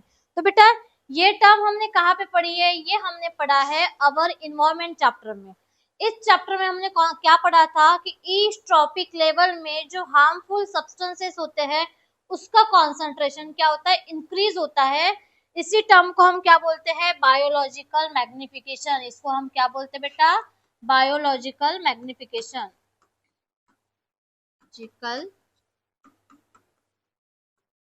मैग्निफिकेशन, और हम इसको डायरेक्ट बायो मैग्निफिकेशन भी बोलते हैं। ठीक है। तो देखो बायो मैग्निफिकेशन में होता क्या है, डेफिनेशन में क्या कहा है कि ईस्ट ट्रॉपिक लेवल में, क्या कहा है कि ईस्ट ट्रॉपिक लेवल में, ईस्ट ट्रॉपिक लेवल में जो टॉक्सिक सब्सटेंसेस होते हैं, कौन से सब्सटेंसेस, टॉक्सिक सब्सटेंसेस। ठीक है। तो इस टॉक्सिक सब्सटेंसेस का कॉन्सेंट्रेशन क्या हो रहा है बेटा, इंक्रीज हो रहा है। इस टॉक्सिक सब्सटेंस का कॉन्सेंट्रेशन क्या हो रहा है, इंक्रीज हो रहा है। इसको हमने क्या कहा है, बायोलॉजिकल मैग्निफिकेशन या बायो मैग्निफिकेशन। अब एक सिंपल एग्जांपल के साथ समझते हैं कि हर ट्रॉपिक लेवल में ये जो टॉक्सिक सब्सटेंसेस का कॉन्सेंट्रेशन कैसे इंक्रीज हो रहा है और क्यों इंक्रीज हो रहा है। तो पहले देखो, जो फार्मर लोग होते हैं वो अपनी क्रॉप की यील्ड को बढ़ाने के लिए, इंक्रीज करने के लिए क्या यूज करते हैं, synthetic chemical fertilisers as well as pesticides. अब ये जो केमिकल फर्टिलाइजर्स और पेस्टिसाइड होते हैं बेटा, ये बायोडिग्रेडेबल इन नेचर होते हैं, बट इनको यूज क्यों किया जाता है, ये केमिकल कंपाउंड हार्मफुल होते हैं बट यूज इसलिए किया जाता है ताकि अच्छी से अच्छी यील्ड मिले। अगर फर्टिलाइजर्स यूज करेंगे तो उसमें अच्छे रिच अमाउंट में न्यूट्रिएंट प्रेजेंट है, एनपीके प्रेजेंट है, तो ये प्लांट की ग्रोथ के लिए रिस्पॉन्सिबल रहते हैं। फास्ट प्लांट की ग्रोथ करेंगे, प्लांट को जल्दी फ्लावर आएंगे, फ्रूट अच्छे आएंगे, अच्छे क्वालिटी के आएंगे, तो फाइनली यील्ड भी अच्छी मिलने वाली है। तो फार्मर ज्यादा से ज्यादा फर्टिलाइजर्स यूज कर रहे हैं, उसके बाद प्लांट पे अलग अलग इंसेक्ट पेस्ट अटैक कर रहे हैं। तो इससे भी प्रिवेंशन के लिए जो फार्मर लोग हैं वो हार्मफुल केमिकल सब्सटेंस यूज करते हैं जिसको हम बोलते हैं पेस्टिसाइड्स। अब देखो बारिश आ गई तो प्लांट के ऊपर का जो पानी है वो पानी कहाँ चला गया, वाटर बॉडी में चला गया। देखो एग्जाम्पल समझते हैं हम। ठीक है। सपोज ये है वाटर अलगी, वाटर अलगी। ठीक है। वाटर अलगी ने, वाटर अलगी को खाया है, हमने कहा इसको खाया है वाटर में रहने वाले इंसेक्ट ने। ठीक है। इंसेक्ट को खाया है स्मॉल फिश ने। ठीक है। स्मॉल फिश को खाया है बेटा लार्ज फिश ने, और लार्ज फिश को खाया है ह्यूमंस ने। फॉर एग्जांपल हम लेके समझते हैं। ठीक है। अब देखो जो harmful pesticide and fertilisers use किया था, ठीक है, वो कहाँ आ गया बेटा, बारिश के पानी के साथ वो आ गया वाटर बॉडी में। वाटर बॉडी में रहने वाली जो एल्गी थी, ये हार्मफुल केमिकल सब्सटेंसेस एल्गी के बॉडी में चले गए, बट ये बायोडिग्रेडेबल नेचर इन है ही नहीं, बायोडिग्रेड तो हो ही नहीं रहे, तो ये बॉडी में जाके कहीं ना कहीं क्या हो जाएंगे बेटा, एक्युमुलेट होते जाएंगे, कलेक्ट होते जाएंगे। अब इस वाटर एल्गी को खाया किसने, इंसेक्ट ने। ठीक है। तो ये जो हार्मफुल केमिकल सब्सटेंस है वो किसकी बॉडी में चले गए बेटा, इंसेक्ट की बॉडी में चले गए। अब इस इंसेक्ट को किसने खाया है, छोटे छोटे फिश ने खाया है। ठीक है। तो इंसेक्ट की बॉडी में जो हार्मफुल केमिकल सब्सटेंस जो एक्युमुलेट हुए थे वो किसके बॉडी में गए, स्मॉल फिश के बॉडी में गए।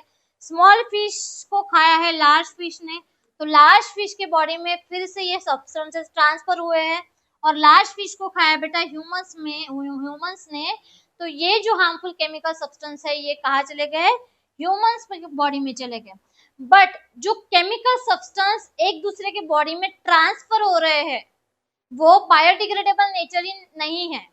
अगर वो बायोडिग्रेडेबल नेचर के नहीं है बेटा तो बॉडी में जाके उसका कॉन्सेंट्रेशन क्या हो रहा है, इंक्रीज होता जा रहा है। ठीक है, तो जैसे देखो ये फर्स्ट ट्रॉपिक लेवल हो गई, ये सेकंड हो गई, ये थर्ड हो गई, ये फोर्थ हो गई, ये फिफ्थ हो गई।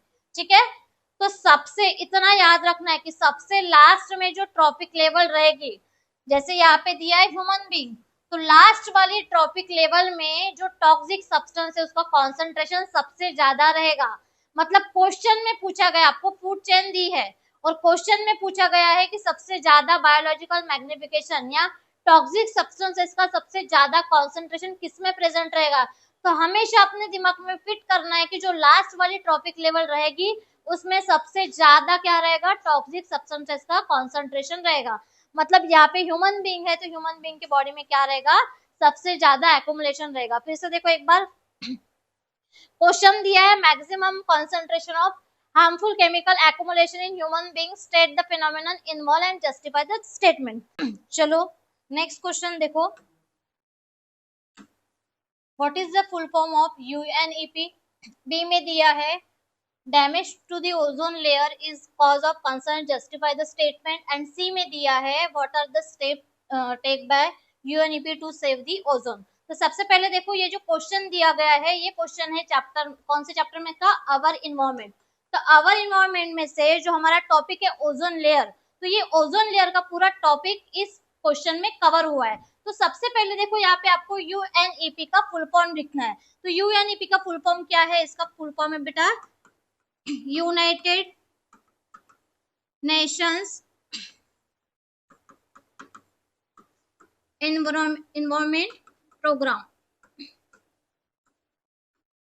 ठीक है, अब देखो सेकंड में दिया है damage the ozone layer is the cause of concern, justify the statement. तो सबसे पहले हमें ये पता होना चाहिए बेटा ओजोन लेयर क्या है, और जब ओजोन लेयर डैमेज होती है तो उसका क्या अफेक्ट होता है हमारे इन्वायरमेंट पे। तो सबसे पहले हम जानते हैं कि ओजोन लेयर क्या होती है। ओजोन लेयर हमारे अर्थ की ऐसी प्रोटेक्टिव लेयर है जो हमें हार्मफुल यूवी रेडिएशन से क्या करती है, प्रोटेक्ट करती है। ठीक है, देखो डायग्राम के साथ समझाती हूँ आपको। देखो सपोज आप इमेजिन करो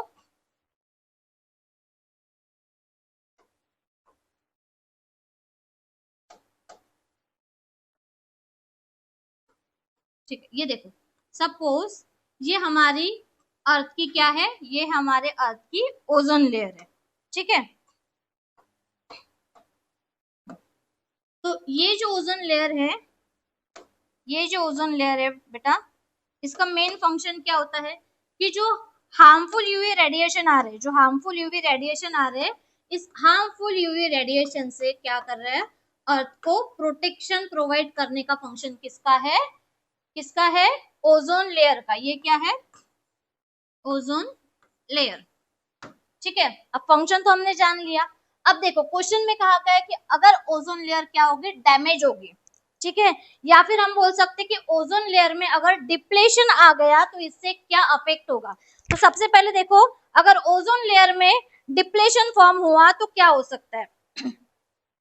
तो फर्स्ट हम जानते हैं कि ओजोन लेयर का फॉर्मेशन कैसे होता है। देखो formation of ozone layer, formation of ozone layer. देखो ओजोन लेयर का फॉर्मेशन कैसे होता है।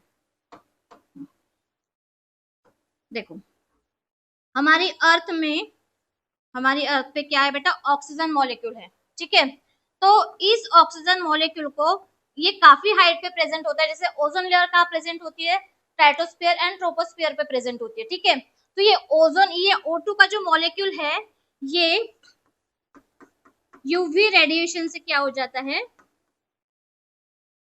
ये यूवी रेडिएशन से क्या हो जाएगा बेटा, ये हो जाएगा ब्रेक और कन्वर्ट हो जाएगा सिंगल ऑक्सीजन में।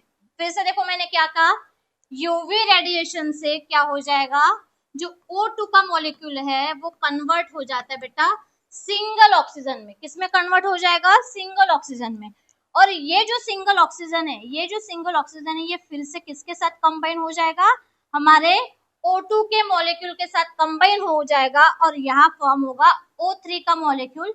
इसी O3 के मॉलिक्यूल को क्या कहा जाता है, ओजोन कहा जाता है, ओजोन लेयर कहा जाता है। देखो फिर से एक बात बताती हूँ, अगर हमें डैमेज ऑफ ओजोन लेयर पढ़ना है या ओजोन लेयर का डिप्लेशन पढ़ना है, तो सबसे पहले फर्स्ट हमें ये पता होनी चाहिए कि ओजोन लेयर का फॉर्मेशन कैसे होता है। तो देखो ओजोन लेयर कैसे फॉर्म होती है, O2 का जो मॉलिक्यूल होता है बेटा, ऑक्सीजन का जो मॉलिक्यूल होता है, इस पे कौन रिएक्ट करेगा, यूवी रेडिएशन, मतलब सन से आने वाले हार्मफुल अल्ट्रावायलेट रेडिएशन जो है वो क्या करेंगे, O2 का जो बॉन्ड है उसको क्या कर देंगे बेटा, ब्रेक कर देंगे।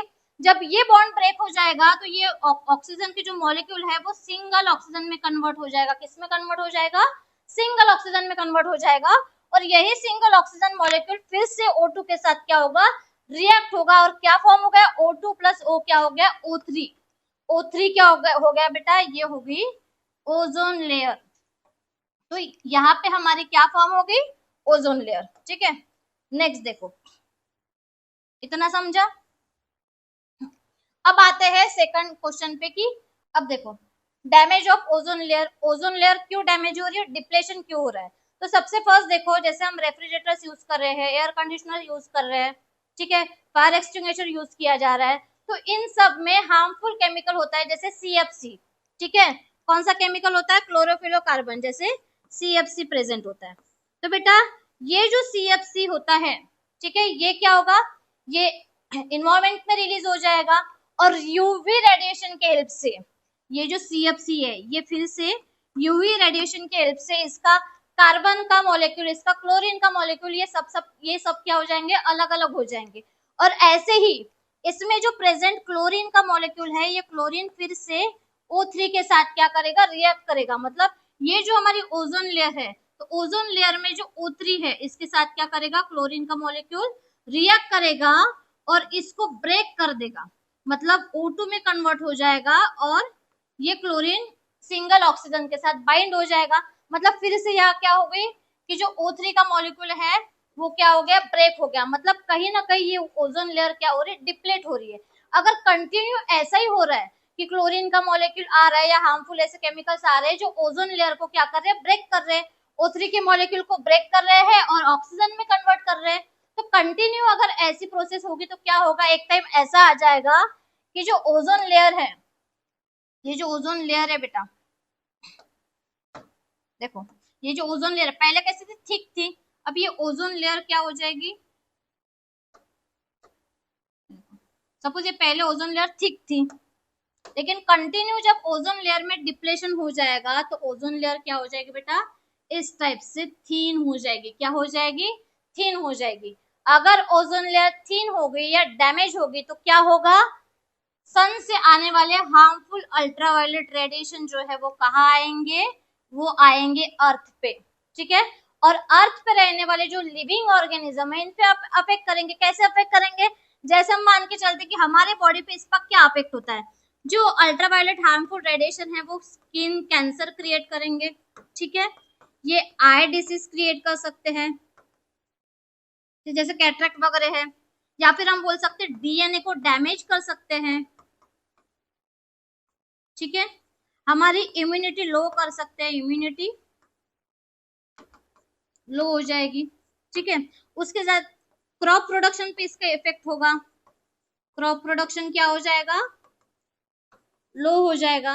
देखो अगर ये सन से आने वाले जो अल्ट्रावायलेट रेडिएशन होते हैं, ये हार्मफुल रेडिएशन अगर अर्थ पे आए तो स्किन कैंसर हो सकता है, आईज के डिसीज हो सकता है, इम्यूनिटी लो हो सकती है, रेस्पिरेटरी डिसऑर्डर हो सकते हैं, उसके बाद DNA डैमेज हो सकता है और जो हमारा क्रॉप होता है तो वो भी डैमेज हो जाएगा। तो क्रॉप प्रोडक्शन कैसे हो जाएगा बेटा, लो हो जाएगा। ठीक है, तो इससे हमें खुद को प्रोटेक्ट करना है।